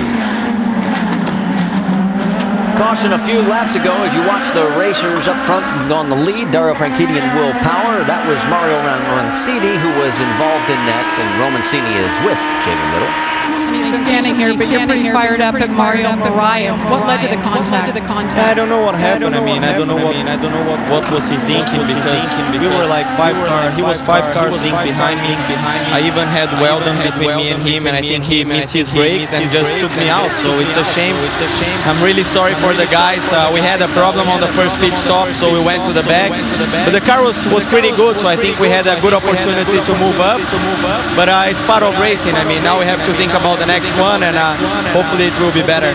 Thank you for your time. That's the second driver today, guys, that crashed, and they blamed it on Mariah, so you know the league is watching the 32 car. Thank you, Jamie, as we're watching the battle up front, because Dario Franchitti now, the 8th race this season that Dario has led, his 6th consecutive race. The only 2 races he hasn't been a leader, Barber and Long Beach. And they get a look. Franchitti in power, running about 0.4 of a second. We're working our way back further in the field. There is Paul Tracy with Dan Weldon right behind him. That is a battle for 17th. Now, remember we talked about when he did make that pit stop, he had a bit of an issue. Rick, what was the final result? Well, unfortunately, the good news is he got all the fuel in. Unfortunately, the problem is that he pulled into the pits, and he pulled in just a little too far from the wall. That's what created the problem. You can see the view from over there. It's just a long way for them to go over. They say part of the problem is the fact that they're pitting on the curve. He didn't nail it just right. As a result, you can see the fueler having a hard time getting it in just right. Ultimately, they did get it in. They did get the fuel in, but it made for a very long pit stop. And had that been under green, it would have been much more costly than it was. As we said, right now running in 17th position, ahead of Dan Weldon and Vitor Meira. They are now 22 seconds, though, behind the race lead. So he is losing contact if he with the guys that are running up front, as Dario Franchitti, Will Power, and Justin Wilson are your top 3. Paul Tracy, when he didn't get into the Indy 500, he came up here to do some promotion for the Toronto event, Marty, and when he went to leave, his passport had expired. So he was not able to leave town, had to get his passport done, and for most people it might take 2 weeks, but for Paul, it only took a day, and he was off back home to the States within 48 hours. Let's check in now on our Firestone lap leaders. We've had a total of 3 different leaders. You see Justin Wilson's led the most, the first 17. Paul Tracy led 14, and now Dario Franchitti has led 13 and counting, but only by half a second over Will Power and 1.4 seconds over Justin Wilson. There you see the top 3. They've opened up a bit of a gap over Ryan Hunter-Reay in 4th, Scott Dixon in 5th, Tony Kanaan in 7th, and on further back through the field. Good battle right now, though, between those 3. Going to try something a little bit different for you. Let's do an all-onboard up to speed. Jamie Little, you are with Dario Franchitti's crew. Our leader, well, he's had an eventful few days here in Toronto so far. He's been struggling with the balance of this car, and basically the team told me they changed everything but the engine. Well, they took care of that as well. After final practice today, he got himself a new engine, started 5th, and he's been so good. Chip Ganassi, team owner, rarely gets on the radio saying, great job, great passes, stay on it. Vince? Ryan Hunter-Reay is currently running in 4th position in that 37 car. Hunter-Reay hasn't been completely happy with his car throughout the course of the weekend, but I spoke with him before the race, and he was actually pretty pleased at this point. So going into the race with a car that you're happy with is a big advantage. He said this course is very tough. You're on edge all the time. You race it like your hair is on fire, if you can imagine that. Marco Andretti running in 8th place. Marco was 8th here last year. Of course, his dad, Michael, won here 7 times. We talked to Marco in the pre-race. If you were with us, he told us, my car is good. He's been happy with it so far in the race here today. Marco Andretti still working his way toward the front. Rick?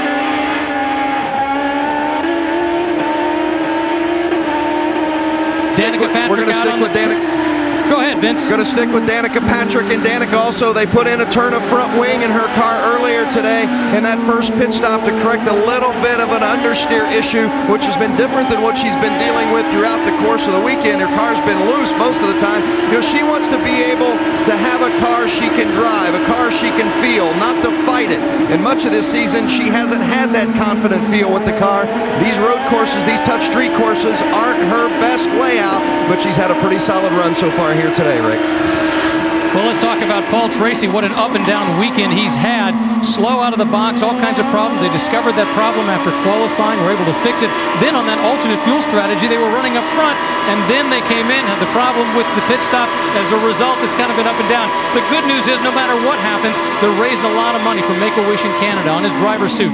Hundreds of names, all people who signed up to be a part of that, to raise money for Make-A-Wish. So no matter what happens for Paul Tracy this weekend, they're raising a good cause. Vince? Dan Weldon running 18th. It's been an eventful day for Weldon. You know, had that contact on lap 1 with the KV car. They had to come in, put a new front wing and nose assembly on it. He also had a little bit of an issue later in the race, nearly having contact. They did put a couple of turns of front wing in the car. This is a track that is very difficult on this team, not just from a driver's standpoint, but from an engineering standpoint as well. They really feel like they're playing catch-up when they come here to Toronto. They want to just get a good, solid finish here this week and next week in Edmonton. Remember, last week they recovered from an early spin and still salvaged a 6th-place finish. If they could do something like that today, it would be huge, Marty. All right, thank you, team. As we are now got 38 laps to go, we're past the halfway mark. You see our race leader, Dario Franchitti, now with a 7/10 of a second lead over Willpower, with Justin Wilson now 2.2 seconds behind. He is, remember, the only one in the top 10 that is running on the red alternates right now. As from high above, you get a great view. There's your top 5 after 47 laps. We'll be back with more after this from our ABC stations.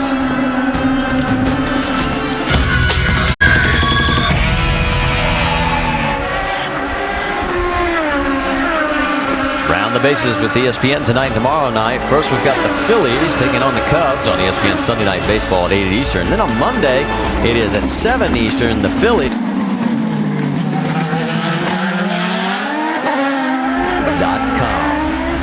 Back here, we're under green, and we have stayed green for quite a while. We had a total of 4 cautions for 14 of our 50 laps, 35 to go, and we're thinking that the magic number for a lot of these drivers is 30, that they would be able to then make the rest of the distance and be able to take stops. We could tell you and should tell you, Rafa Matos did make a stop a couple laps ago. He is the first that has come in. There are others that are beginning to set up, so this could end up being another one of those fuel strategy races if we stay green. And for these top 3 drivers right now, Marty, they are so even in time that there's not much difference between all of them. They know they're going to have to make some really quick in-laps to be able to maybe gain some space on the car in front. Need some great work by their pit crews and a great out-lap. But it's all going to come down to track position here because all 3 drivers right now seem to be so equal. Jamie? And Ryan Briscoe is in. Roger Penske making a call. It was 4 tires. He put on some scuffed blacks and filled it up with fuel, guys.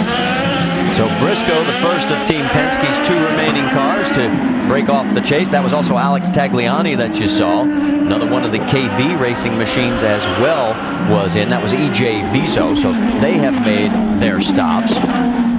Meanwhile, up front, the race leaders continue to pound the pavement here in Toronto.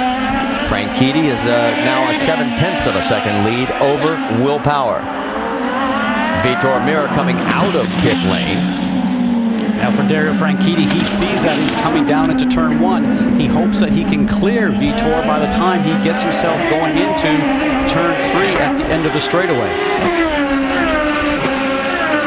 Doesn't look like it's going to happen. Now with Vitor with cold tires, he's going to have to make sure he can get quickly through that back section, not to hold him up. Vince, it's all yours. Danica Patrick missed her marks just a bit. The front tire changer had to adjust.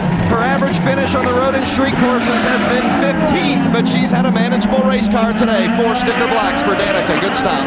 And despite that little glitch, 6.8 seconds in the box, pretty good time. Meanwhile, back out front, race leaders continue at this torrid pace that they have set. Franchitti and Willpower, followed by Justin Wilson. It's going to be interesting to see the combination of tires, what they go back to when they make this final stop. Dan Weldon has made his stop here, so he comes back out onto the track That's Vitor Mir going by, the 06 of Hideki Muto, and there is your race leaders. It's always a bottleneck down there, but right now, Franchitti, Power, and Wilson, those guys are really trying to put their laps down, and it seems like Will Power is gaining ever slightly on Franchitti. He's gaining about a tenth a lap because he knows he's got to get as close as possible coming up to this round of pit stops. A lot of traffic in front of the race leaders right now. And might be a good time, shall you say, to take a pit stop, because that's what we're hearing. Maybe the 10's going to call him off because you can't gain any ground when you got 3 cars in front of you. And exactly, and if they think that they're close to be able to make it in their fuel window, they'll certainly do that. Next time by, there will be 31 laps to go. Remember, we said the window was somewhere between 28 and 32, depending on what kind of mileage you were getting. The 10 car, does he pull off? Yes. So race leader Dario Franchitti surrenders the lead to Will Power as he makes his way down 60 miles an hour. Pit lane here, and they're all the way at the far end. Let's send it to Jamie Little. Well, this is officially the first time this week, and I have not heard Dario complaining about the balance of his race car. Says it is good. Now remember, he has led the most laps this season, and he continues to lead. He, of course, gave up the lead with a stop, put on 4 flags, and it looked like a pretty quick stop, 6.8 seconds, filling up with fuel. No changes for Dario Franchitti. And he's led the most laps today so far, 22, and now we've had our 4th different leader because Will Power assumes the top spot, with now Justin Wilson just 0.4 of a second behind him, and they too have the same issue. They still have these slower cars in front of them. And that was a great call by Target Chip Ganassi team for Dario Franchitti. We'll find out when these guys make their stops just how good a call that possibly could have been, because if these two were slowed down markedly, then it could create a problem. But we're going to get our answer pretty quickly, because now they both peel off.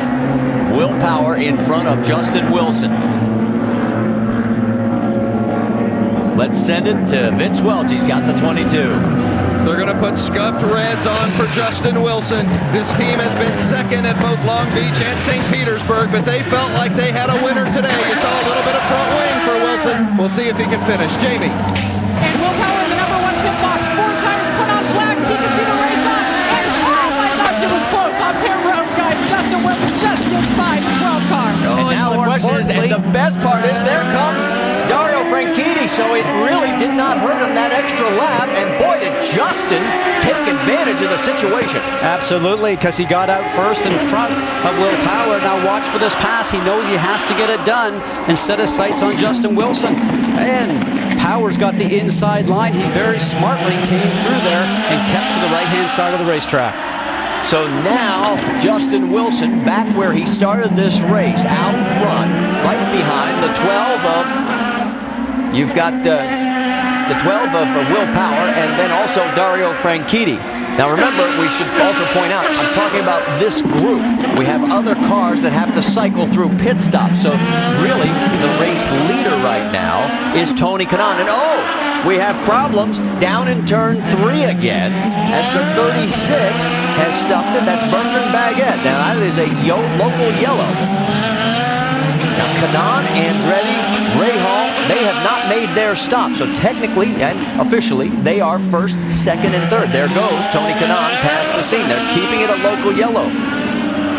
Paul Tracy's in. Vince? I'm sorry, Rick? Paul Tracy has brought his car in. Remember, they were trying to go off that different strategy. Obviously, now they've decided to pit with the leaders and kind of go for the rest of the way. Still a local caution.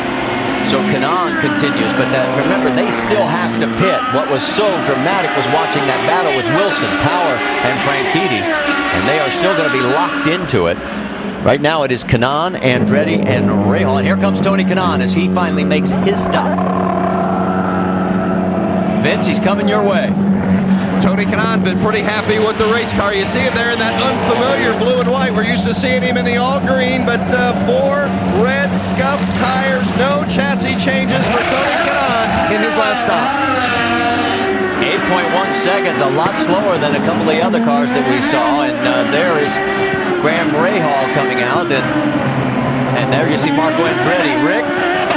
Just want to talk about the the fact that Graham Rahal's been having a great run. At one point, he was behind Danica Patrick, wasn't able to get by. When she came in, they decided to leave him out. At each lap, they kept saying, one more lap, doing that old Michael Schumacher trick of trying to do fast laps on a light fuel, though. They kept him out of few more runs. As a result, when he came in, he was actually running in third position. So far, though, he's actually very happy with his car. Okay, and those pit stops are cycling through. As you see, Rahal diving underneath the 26 of Andretti. Look out. Oh, that was oh so close.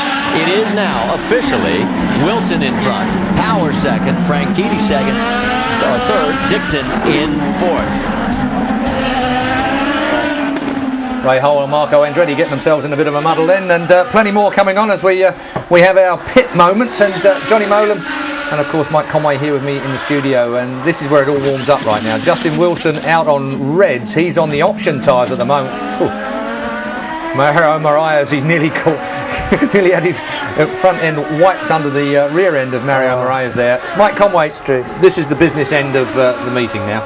Yeah, definitely. I mean, I'm really happy for Justin. You know, he's turned it round and beat Will Power at the pit stop there, and beat Dario out as well. So, yeah, I'm great to see him back up front. And he's on a set of reds, and he seems to be lapping like a second faster at the moment. And I think he's got it in control now. Something that we've always said that Dreyer and Reinbold need to really work on quite hard is their pit stops. That worked quite well for him, getting out in front of Will Power and then holding up Dario. Perfect. I mean, absolutely. I mean, and they did a fantastic job for Justin there. And to be fair, they needed to redeem themselves from the fact that they dropped him from first to fifth or sixth at the first stop. So they really redeemed themselves.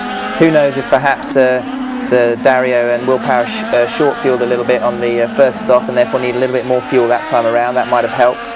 So Will Power did well though to keep Dario behind him. Very well on cold tyres. Yeah, very hot tyres, didn't he, from one lap earlier, whereas Will Power was out on cold. Did very well, especially in the braking area, because that's when you're really not sure what sort of front grip you've got. And it's so easy to just lock a front brake, especially as you see happening to so many people into turn 3. Just so easy to lock a front brake, just run wide, and then he would have been a dead duck for Dario. So he did really well there. Will Power in second place, Dario Franchitti third, but it's the pole man Justin Wilson for Dreyer and Reinbold that leads this race at the moment, and looks pretty much like those option tyres work very well for him, Mike. Yeah, definitely. I mean, he had 2 new sets saved for the race, so he was looking pretty, but obviously now he's in front, he can really make the most of that use.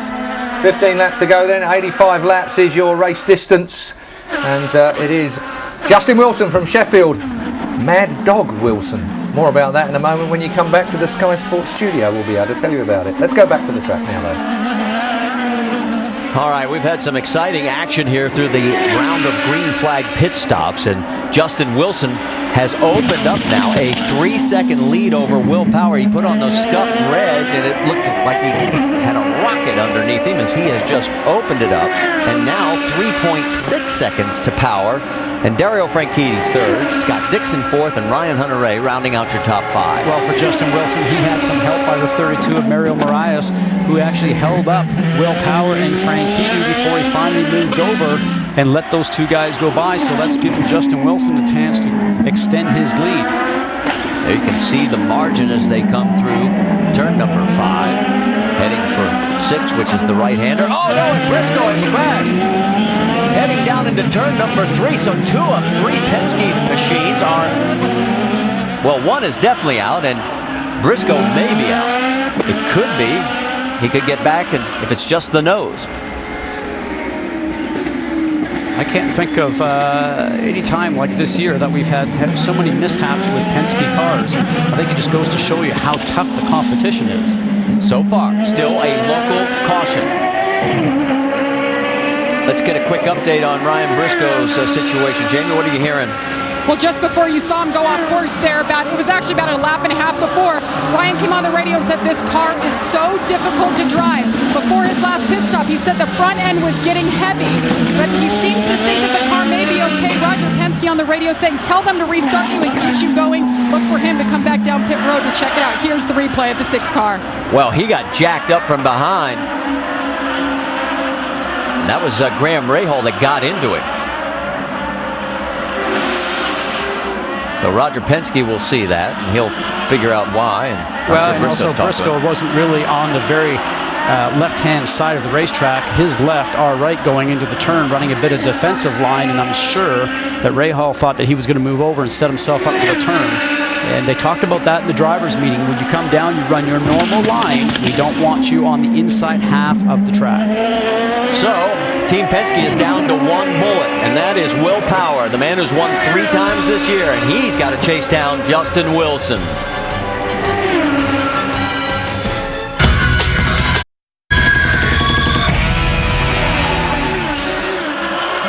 Tuesday, can the wildest cast of characters survive TV's most terrifying obstacle course? High-flying hijinks, the wackiest, most daring contestants take on Shapeshifter, Wrecking Balls, and the Shake-a-Rater. All new ABC's Wipeout, Tuesday, 8 Eastern, 7 Central on ABC. Well, back here at the race leader, there is your race leader. As we take a look at our Firestone lap leader, Justin Wilson has taken over the most laps led, as you can see, by 3 and counting over Dario Franchitti. We've had a total of 5 different leaders with 5 lead changes in today's race. Oh no, we got another crash. Oh, it is Matos, and now the 20th incident involving a KV racing machine, and that looks like the 8 of Viso, or... Yeah, they were running together on the course, so one's going to presume that EJ, who's had a good weekend here, has been running up in the top 5. Thought he might have a shot at the top 6 in qualifying, but just didn't get that portion of it done. You can see exactly where the race leader is in... Oh no, and Paul Tracy, something happened to him. I don't see any damage on the car, but this is going to cost him a lot of position. He was running in 17th. That is down in the turn 3 section. He's trying to get the Maltro safety crew to fire the engine so he can get back into the battle, and they do. There's Ryan Briscoe, as you saw on side by side. He got a new front wings assembly. And Rafa is climbing out. Let's go back and take a look to see what happened. All the cars spraying through here, and Danica Patrick sliding on the inside of her teammate Marco Andretti.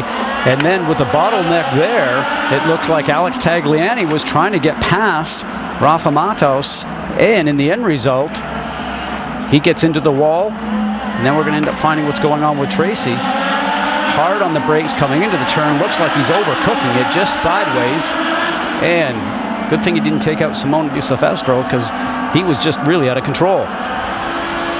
On board with the Paul Tracy as we go to break, and Simona, she's running 12th right now, as that was the battle at the time, and Paul has fallen back. We'll be back with more after this from our ABC stations.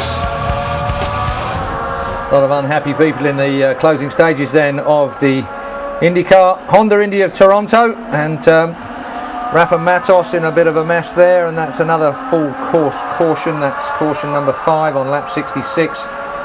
And we can take another look at it. Johnny, talk us through this. It's just a melee, isn't it? I mean, Danica gets through there. I mean, Marco Andretti actually looks like he almost got contact there. I don't know if he actually got his left rear touched. I think he just about got away with it. And Matos pinching off on the inside, and then I think it's Viso just coming through and unfortunately just running into him. So genuinely a racing incident, I would say there, even though Matos has a right to feel quite aggrieved, and you could see from the body language, even with his helmet on, you could tell he was looking a little bit annoyed as he walked away from that. Mike, closing stages of this race obviously are crucial at this particular point. You're really trying to avoid this kind of situation, aren't you? Yeah, of course. You know, it's only so many laps to go, and you just got to kind of bring it home, really. You don't need these kind of incidents, but I could see, Tag wanted to get past. Obviously, the cars in front of him were holding him up a little bit, so he was a bit eager to get by, but that is a really difficult place to pull the manoeuvre off, because it's very tight. Good for anybody that might have been on a slightly shorter fuel strategy though, Johnny? Yeah, I mean, it's going to mean that if anyone was sort of slightly worried and wanting to think about saving fuel in the last sort of 18, 15 laps or so, they're not going to have to bother anymore. But you can see there are the tyres on the exit of the track as well, mean that it actually narrows off on the exit of these corners. So when you've got like a 90-degree left and it narrows on the exit, it does actually sometimes, when you've got someone diving down the inside of someone else, actually make it very, very difficult not to run wide. And as soon as you touch those tyres, as Mike will tell you, it pulls you into them and actually sucks you straight into the tyres and creates a much bigger accident. Anybody that was wondering what the hell I was on about when I was speaking about Mad Dog Wilson, it's not Mad Dog Wilson, I've been corrected on that. It was Wild Dog Wilson, apparently. Will Power and Oriol Servia said that he was the kind of guy that you wouldn't want to see in your mirrors because he was like a wild dog. He'd grab your trouser leg and never let go. So, Mike should know, ask him. I've never actually heard that one, so that's a new one to me. That's a new one to us as well. So there you go, Wild Dog Wilson. He's not Mad Dog yet, but he might be mad if he gets this one snatched away from him, that's for sure. Let's go back to the track then and rejoin our colleagues.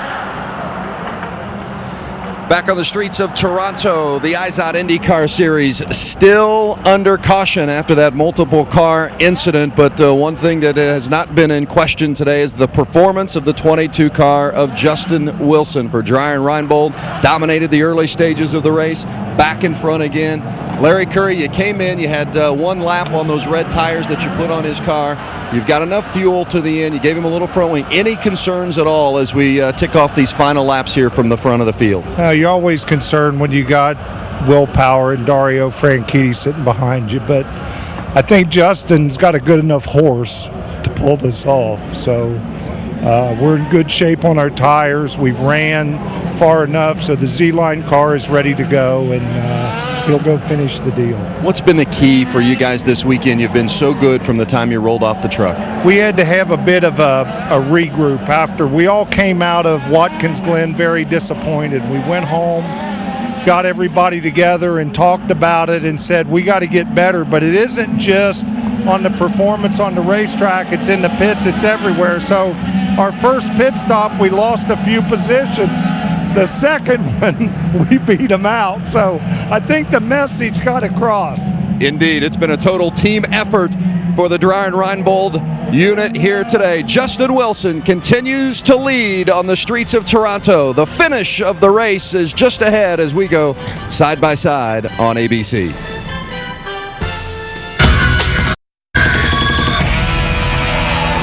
Calendar for you because the Fram Autolite NHRA Nationals tonight 6 Eastern on ESPN2, then NASCAR Now tomorrow at 5 Eastern on ESPN2. NASCAR Nationwide Series is at O'Reilly Raceway Park in Indy Saturday evening 7:30 Eastern on ESPN, and then of course our Sprint Cup Series coverage begins with the Brickyard 400 presented by Golden Corral next Sunday at noon Eastern on ESPN, and the IZOD IndyCar Series is at Edmonton next Sunday 5 Eastern with our friends at Versus. We're going to take one more quick break because we're still under our 5th caution here at Toronto. Stay with us. Well, the Americans take yet another break. You rejoin Mike Conway and Johnny Molan with me, Keith Hewan, here in the studio at the moment. And really, this restart is going to be critical for Justin, isn't it? He's got to judge this perfectly well. He's in control of it. He's got to get it right. Exactly. You know, he's just going to be recuperating here, just relaxing, just thinking of what he's going to do on the restart. Obviously, Will seems to be very strong out of turn 1, so he's got to make sure he gets the Mega Rex out of there and keeps him away. Probably use a push to pass and try and control it from there. How are the Reds on restarts? I mean, everyone else is on blacks at the moment. I mean, are they a slightly better tyre for the restart? They should be a little bit easier, being a little bit softer. You know, should be able to generate a bit more tyre temperature, a bit quicker than the blacks. And yeah, I mean, I think you should have an advantage here for sure. Johnny, I mean, obviously difficult to call it from sitting here in the studio for you at the moment, but as far as these restarts are concerned, I mean, the object of the exercise presumably to back them up as much as you can and let it loose a fraction before everyone else to get down that straight quick. Yeah, I mean, you've got to be a little bit careful, otherwise you get called on it. But the big thing's going to be how many push to pass that Justin and Will Power have got left in comparison to each other. But I'm sure on the restart this first time around, Justin will be living on his push to pass to make sure that Will Power doesn't get a run at him. And Will Power is the right man though for trying to squeeze one up the inside in the easy for you to say. But yes, as you so nicely put it, he is somebody that you need to watch very carefully. But Justin Wilson's been doing this a long time. He's a very experienced racing driver, and I can't imagine he's going to get caught by surprise by Will Power. And it's just literally now just counting off the laps and making sure he doesn't get too much pickup on his tyres right now, not get off line at all, and hope that the pace car runs at a reasonable pace so he can keep some pressure and temperature in his tyres. That's a good point. How much tyre pressure, how much do you lose on this restart, for instance, on the temperature coming down? Much? Well, that might be a better question with these cars for Mike to answer, but certainly in the cars I'm used to. Well, you're going to have to hold on anyway, boys. We're going to go back to them right now because this is the restart. Let's rejoin our colleagues at trackside. Back here in the streets of Toronto, coming through turn 11, the race leader, Justin Wilson, as we go back to green flag racing with now 14 laps to go as we go across the stripe. Will Power trying on the outside, and boy, does he get a great pass. That was a result of Justin Wilson trying to get on the gas through 10 and 11. The back end stepped out from underneath him. Now he's going to have his work cut out for him to try and get past Will Power. Power, who has won 3 times this year on the road and street courses, takes the lead away on this restart. Dario Franchitti third. Look at the action back in the back, trying to squeeze through. Ryan Hunter-Reay. Oh, there's contact with Scott Dixon, and Dixon's into the wall. Is there serious damage, or can he continue? Look at Tony Kanaan weaving his way, trying to get around his teammate. So far, no view of the number 9. Dixon is still in that corner, we're being told by officials. And there he is. And yes, there's damage. So for Scott Dixon, who is 3rd in the points coming into this race, he has got damage on that right front suspension. Oh, it's Justin Wilson is turned around. That is at the exit of turn number 8. He gets it spun around, back on course, and all of a sudden, this race has changed dramatically. You see where the race leader is. Scott Dixon's trying to limp his way back to the pits. And Will Power now has about a 1-second lead over Dario Franchitti. And yellow caution periods with the restarts to follow always can change the complexion of the race, and certainly that happened here for those 2 drivers. Ryan Hunter-Reay right there with Tony Kanaan right behind him, the 6 of Ryan Briscoe. Briscoe is 2 laps down, however. A little bit further back, Graham Rahal is running 5th now. Danica Patrick is up to 6th. And I'm not sure that Ryan Hunter-Reay maybe doesn't have a little damage on his car, because it seems like he has problems putting the power down. Back end wants to step out from underneath him. Now Tony Kanaan will see that, and he'll just have to time his pass correctly so he can get around him. And there is the damage on the left front suspension, the wing assembly on the number 9 of Scott Dixon. I remember having a conversation at Barber Motorsport Park with Scott Dixon earlier in the year at the test there, and he said, if I'm going to win the championship, we have to have a mistake-free season. This will cost him dearly in the points championship. If he cannot get back out, this would be the 2nd DNF of the year, and it looks like this one could be pretty much terminal because that suspension is really bent. While all that continues, we're still trying to find out. Oh, and now more trouble. As is Thomas Schechter in the 24 and the 77 of Alex Tagliani. And again, we've got an issue down in turn number 1.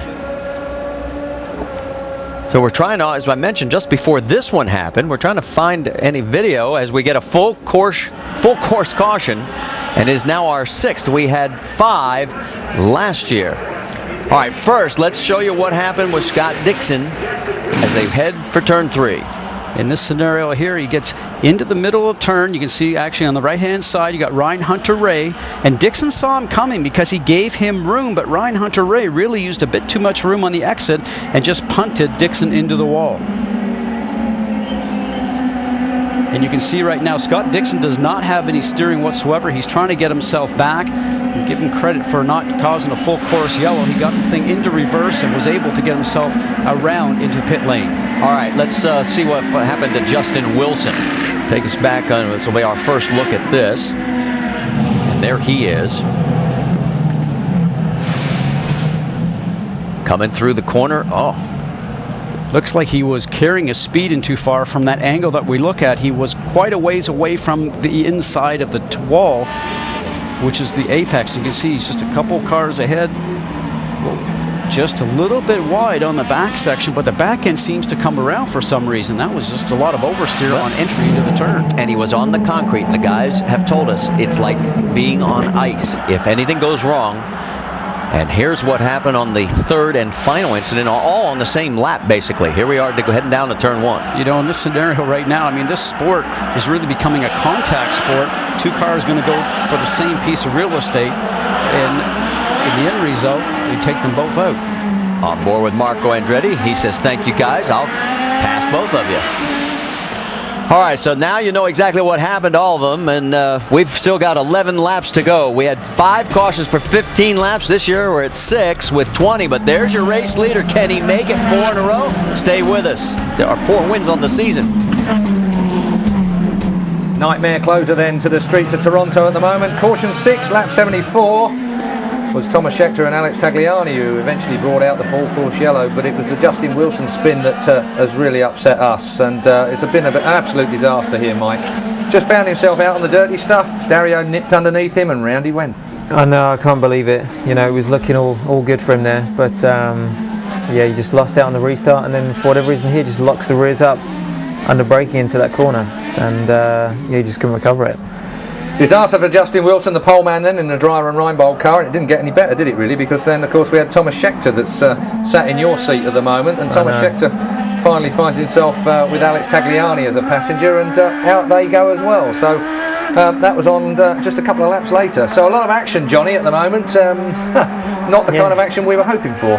No, it's difficult. I mean, there's a number of yellows again, obviously, but I feel so sorry for Justin there. It looked like maybe just caught a bump wrong on a downshift. The rears just locked up, and round he went. And Dario obviously gratefully accepting second place. Well, Dario's a man, if you like, at the moment. Now then, Scott Dixon also found himself in a little bit of trouble. We can take a look at that in exactly the same lap 72 as... Yeah, this is strange, this one. I mean, obviously Ryan Hunter-Reay got right down the inside of him, and then I think it's because it is so slippery offline that Scott was desperately trying not to get over into him, and it looks like he actually came across on him, but I'm sure when you're actually in the car, you'll see that it's not quite like that, and then obviously did well not to cause a yellow. But... even with the optimism of having their new nose out in pit road, of course, that car looks like it was in bigger trouble than that. Tagliani then exits the pits, so he looks mad, doesn't he? That was quite innocuous between him and Thomas, so I don't know if Thomas's car will be undamaged, but certainly looks like Tagliani's is. So, now then, well, British hopes, of course, ride with the man we're on board with at the moment, Dario Franchitti. Well, he's done it from before from here quite It'll be interesting on the restart. It'll be interesting to see, because Justin did struggle on the restart, so it'll be interesting to see if Dario want to get right up behind him. Oh, he's not close enough. No, green, and they're back under power then, and you've got to say that Dario now has it all to do from there in second place. Mike, difficult place to pass. He's going to be working it out. I know, the only real chance he's got now is on this one, up into turn 3. Can't quite see if he's got close enough yet, but you know, he may be able to put it off. Push to pass being worked very hard around here. Then it's lap 77, 85 is your race distance. Let's get back. Franchitti, Ryan Hunter-Reay, then 4th is Tony Kanaan, Graham Rahal 5th, and Danica Patrick in 6th. We're on board with Ryan. You can see how you have to move this car around so quickly. The transitions have to be good for your race car just to get back from one side to the other.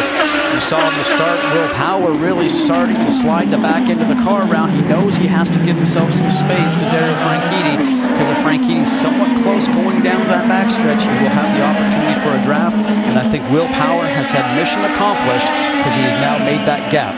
Well, and what's really great about this is, just by the way the cars were lined up during when the caution came out, these four, the top 4, were nose to tail. Now there are lap vehicles till we get back further back, another few seconds, 2.5 seconds to be exact, as we go down that backstretch. Watch the bumps from the nose cam of Ryan Hunter-Reay's car.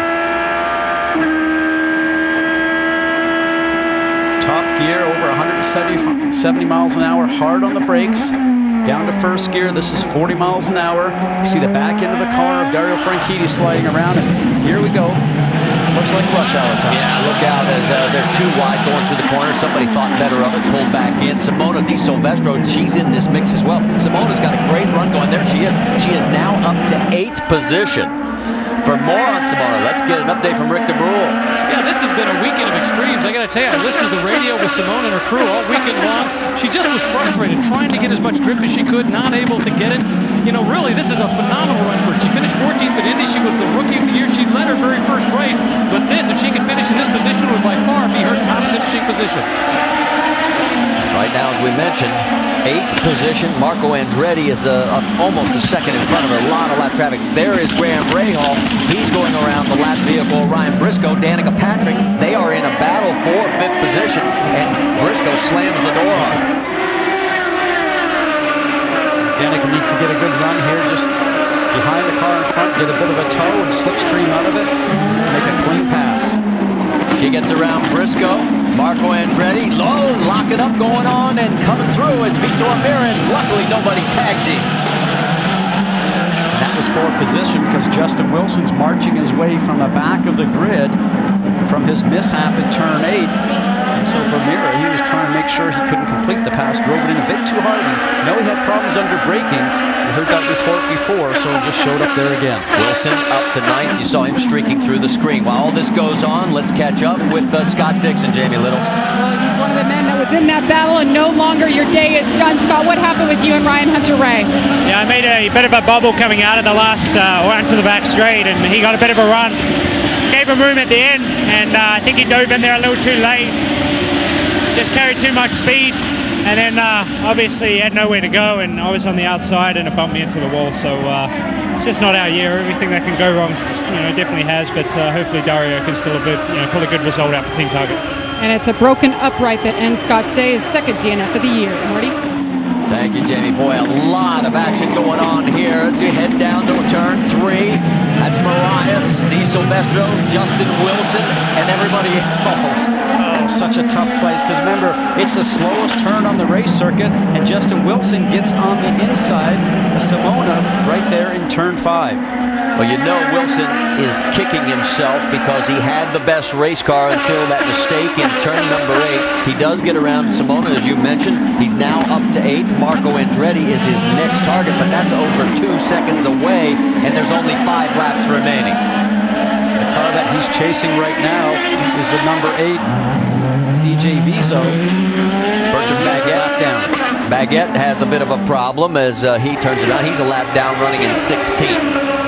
There's your push to pass, and you can see when it goes green, they are using it. Will Power is using it to stay ahead of Dario Franchitti. He has 4 left. Dario has 6. Tony Kanaan, who just went through the screen, is down to 0. He's used them all. Here's the best battle on the racetrack. That's Justin Wilson, Simona Di Silvestro.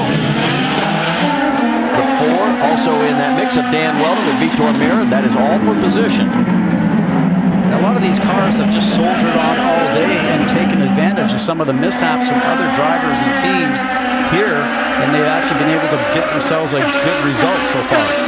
Meira trying to close in on Simona. He's got his mirrors full of Dan Weldon. Hideki Muto also in this mix. He is 12th. He's the last car on the lead lap. 4 laps remaining here on this 1.75-mile circuit. We've had a total of 6 lead changes between 5 different leaders, and everybody has got the hammer down as they're trying to get as much out of this as far as a result as they can. On board with Dan Weldon. For him, he's had a difficult weekend here because the car was not that fast off the trailer. They were really looking for speed. Both he and his engineer, I spoke with them, and they said, we're just going to go out there and do the best that we can and try to make the car better as the race continues. Wow, you saw the 24 Thomas Scheckter go under Hideki Muto. And Scheckter is 1 lap down in 15th. Thomas Scheckter is a teammate this weekend of Justin Wilson on the Dreyer and Reinbold team. He's hoping that he has a good enough finish here that he gets himself an opportunity to drive for the team next weekend in Edmonton. So this is sort of calmed down finally. You go on board one more time with Dan Weldon. That's the gap back to the car that's behind him, Scheckter, and that is not for position.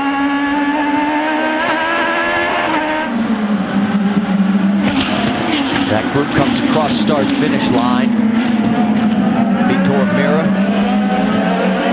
We're going to switch back to the race lead. We'll pick up. There he is. The number 12 of Will Power. 3 wins. The only driver this year to have multiple victories. And he is right now 0.8 of a second in front. But Dario Franchitti, that last lap was about 0.3 of a second quicker.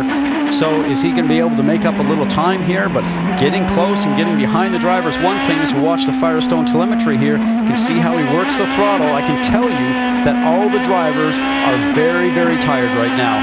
This track really punishes you because of the bumps, because of the braking zones, because it is so tough.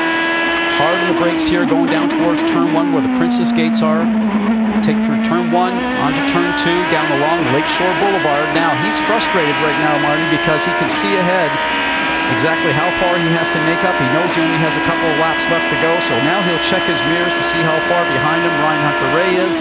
and know that he might just have to live with a second place finisher today. Every time they go down that long straightaway, they hit that push to pass, and now Power is down to 2. Hunter Ray is down to 2. Dario Franchitti is down to 4. There's 2 laps remaining. You know, and perfectly executed by Will Power.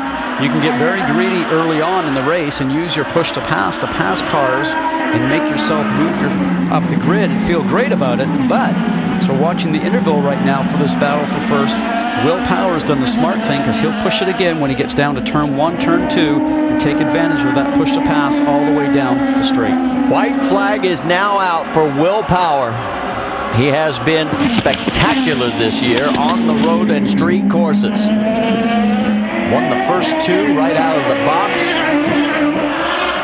Added Watkins Glen just 2 weeks ago, and here he is with the push to pass, hammered down again. And this wasn't a gift. It's not like Justin Wilson had a mistake. He got past Justin Wilson on the restart and made Justin Wilson drive too hard into turn 8 and caused Justin Wilson to make a mistake. He took advantage of the restart. He's got himself up in front. Ryan Hunter-Reay looking for another podium finish. Remember, he was our winner at Long Beach. Dario Franchitti, the man that he is chasing, of course, the winner at this year's Indianapolis 500. 7 different winners in 9 races. There were only 6 winners in all of 2009. But boy, the guy who has been the best has been up front today when it counts. Coming out of the last turn, Will Power is going to pick up his 8th career open wheel win and 4th of the season here at Toronto. Behind him, Franchitti, Ryan Hunter-Reay, and Tony Kanaan. Still waiting for Graham Rahal and Danica Patrick to cross the line. There goes Rahal, and there is Danica. And you can see Justin Wilson rallies back after the spin to finish in 7th. Marco Andretti, great run for Simona Di Silvestro. Dan Wheldon rounds out the top 10. So for Will Power, his 2nd win here at Toronto. His other win came back in the Champ Car days of 2007. The 150th career open wheel victory for Roger Penske as a team owner. And Vince, while he makes his way, Will Power to victory lane. There's Clive Howell. Let's talk to him. Well, Clive, you've had 6 races on the road and street courses this year, and your driver, Will Power's, won 4 of them. What is the quality about this young driver that makes him so outstanding? I don't know. It's just the talent he has. He can go fast, save fuel when you ask him to. He can go fast when you ask him to, and he's smart too. You know, he knows who he's racing out there today. Put the pressure on Wilson. He spins the car, and we win the race, and we beat Dario at the same time. It's great. Clive, you make it seem like it's just another day at the office. Job well done by the entire team here on the Penske end. Will Power, the winner at Toronto.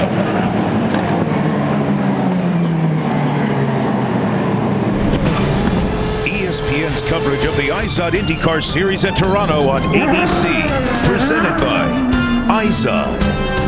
Honda, the engine supplier for the IZOD IndyCar Series. And Firestone, the first name in Indy racing. Will Power probably doesn't know this, but 52 years ago on this very day, in this very location, a guy by the name of the King, Richard Petty, won his very first ever NASCAR stock car race. 52 late years later, Will Power in the Penske number 12 Verizon Velara takes home his 4th victory of the year. And boy, he did a magnificent job as he makes his way around this track one more time to the delight of this very strong crowd here at Toronto. And for Will Power, his great year continues to go. Remember, he was a part-time driver last year for Penske, wanted to get on full-time by the results he had last year. He accomplished that. He knows how lucky he is. He says, I'm very charmed right now to be able to drive for Team Penske. And a great season so far, and also getting married later this year in December. So he hopes that he wins the championship. He can go off and celebrate, he told me yesterday. The exhilaration he feels can be just the opposite end of the scale for what probably Justin Wilson feels, and you've been there, you know what it's like. And for Justin, he knows that he should have got a better restart. He was trying, but that time you have to give it to Will Power because he was on the tail end going through turns 8 and 9 and put the pressure on Wilson to make that back end slip out in turn 10. Marty. Well, let's check in because Rick has caught up with Dario Franchitti. Well, we have to talk about good news and bad news. The good news is we always seem to be talking to each other, but it's always on the podium and not on the winner's circle. So last week it was third. This week it's second. You're moving up. Let's talk about how you ended up in that second position. Yeah, not a bad job by the Target guys today. Our air wet car was pretty good. It was a lot to do with track position, and we pitted one lap early, and Justin and Will jumped us when they went a lap longer. And that was it. I managed to get past Justin when he was trying to get back up to speed on the cold tires. And now, last week at the end of the race, you were talking about how it was tires that really held you back. You just didn't seem to have enough to go after Wilson or after Power this time. What was it? Well, I think in fairness to Firestone, that was what we did with the car. They did to their tires. No, this week we just weren't quite quick enough. As I say, I think if we'd have been leading, Will wouldn't have got past us. But we lost the track position in the strategy we chose to take. But one of those things, not a bad day, but we'll need to improve just a little bit. Dario Franchitti still nibbling away. Well, take a look at the championship points chase in the IZOD IndyCar Series standings, and it is now a 42-point lead for Dario Franchitti. 78 over Scott Dixon. Ryan Briscoe, Ryan Hunter-Ray picks up one spot, knocking Elio Castroneves down. Couple of bright spots today, not on the points scale, but Graham Rahal had his best finish of the season in 5th, and Simona Di Silvestro in 9th, her best career finish in her rookie season in the IZOD IndyCar Series.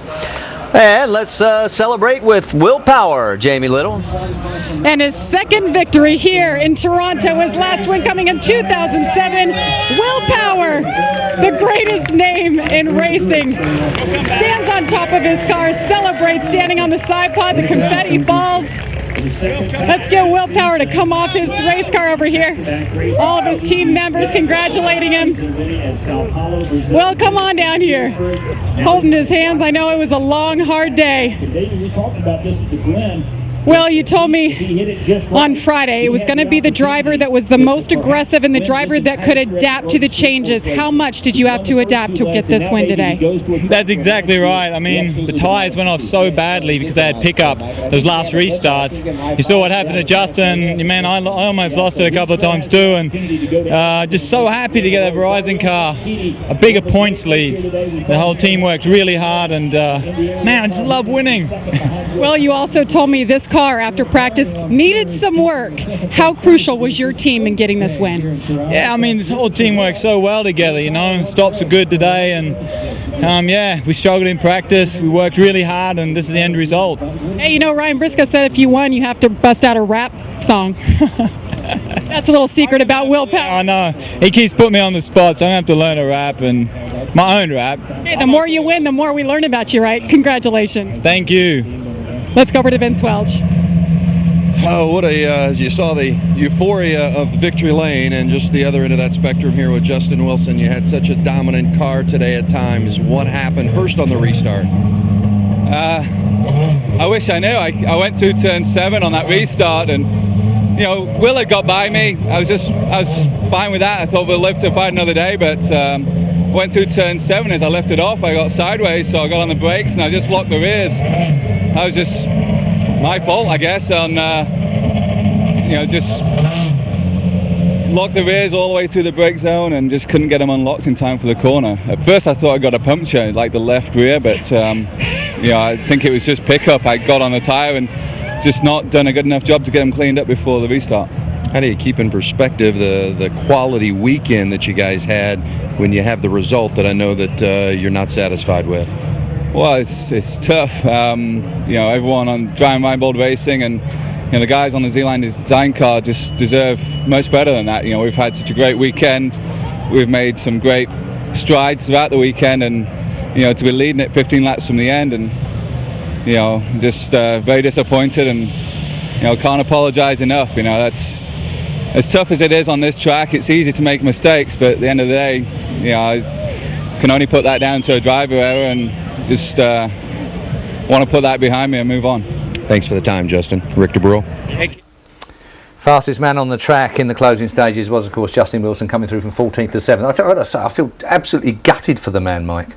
Yeah, I know. It's got to be tough for him. Leading, he got himself into that good position right at the end, and yeah, as he said, just that pickup on the tyres, just lost the lead, and then when he was following Will Power, the back end of the car just broke away from him, and unfortunately he went right back. But he fought his way back through after that, but it was too late by then.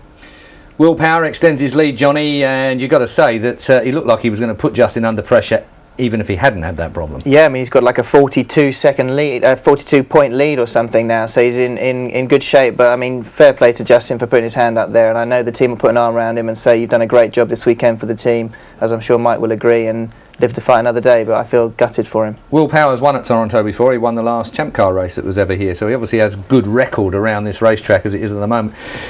When he goes to Edmonton, which is the next round, of course, he's done the business there before. Yeah, he won there last year when he came back with Penske there, and I'm sure he's going to be tough to beat again for sure. But I know Justin as well. He's not finished, I think, outside the top 3 there in all the times he's been there. So I think apart from last year, but he's going to be tough too. The team are on a bit of a roll now. They know the speed is there and they deserve to be at the front. So hopefully they can carry it on. Well, we stay north of the American border for round 11 in the IndyCar Series next weekend. Here's a look back at the best of the action from Edmonton 2009 as Will Power led off from pole. And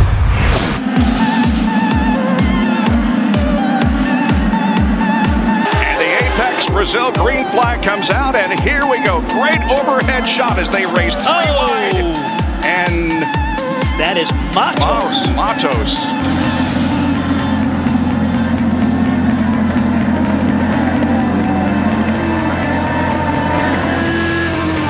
Here's Conway, perfect way to look at it. Comes in, he gets a bit of the sandwich.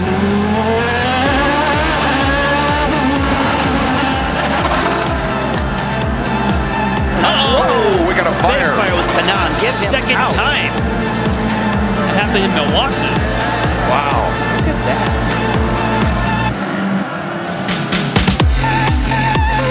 Steve Briscoe is on reds, but Castro Neves is on black, so we got a red sandwich here. Oh, and there it is.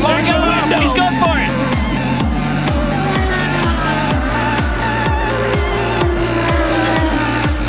No question about it. Will Power dominated this race. Here the Twin Checkers, and Will Power now officially is the winner of the Rexall Edmonton Indy for 2009.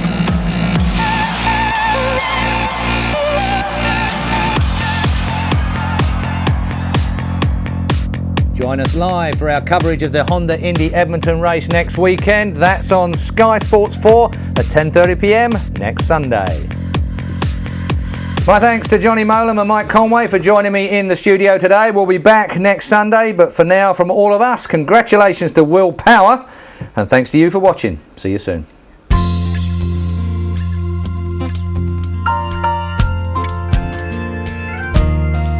You're looking forward, I'm moving back to the place that we once called our home. We came down here so in love, I'm returning with a bitter bone. So boy, ain't got no plan, but I know Toronto understands me. Oh, Toronto, see my Pontiac coming in sight. I said, whoa, sweet Ontario, I'll be crying in your bosom tonight.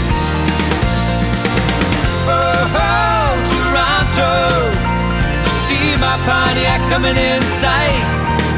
I said, whoa, sweet Ontario, I'll be crying in your bosom tonight. More sport, news, views and video highlights at skysports.com.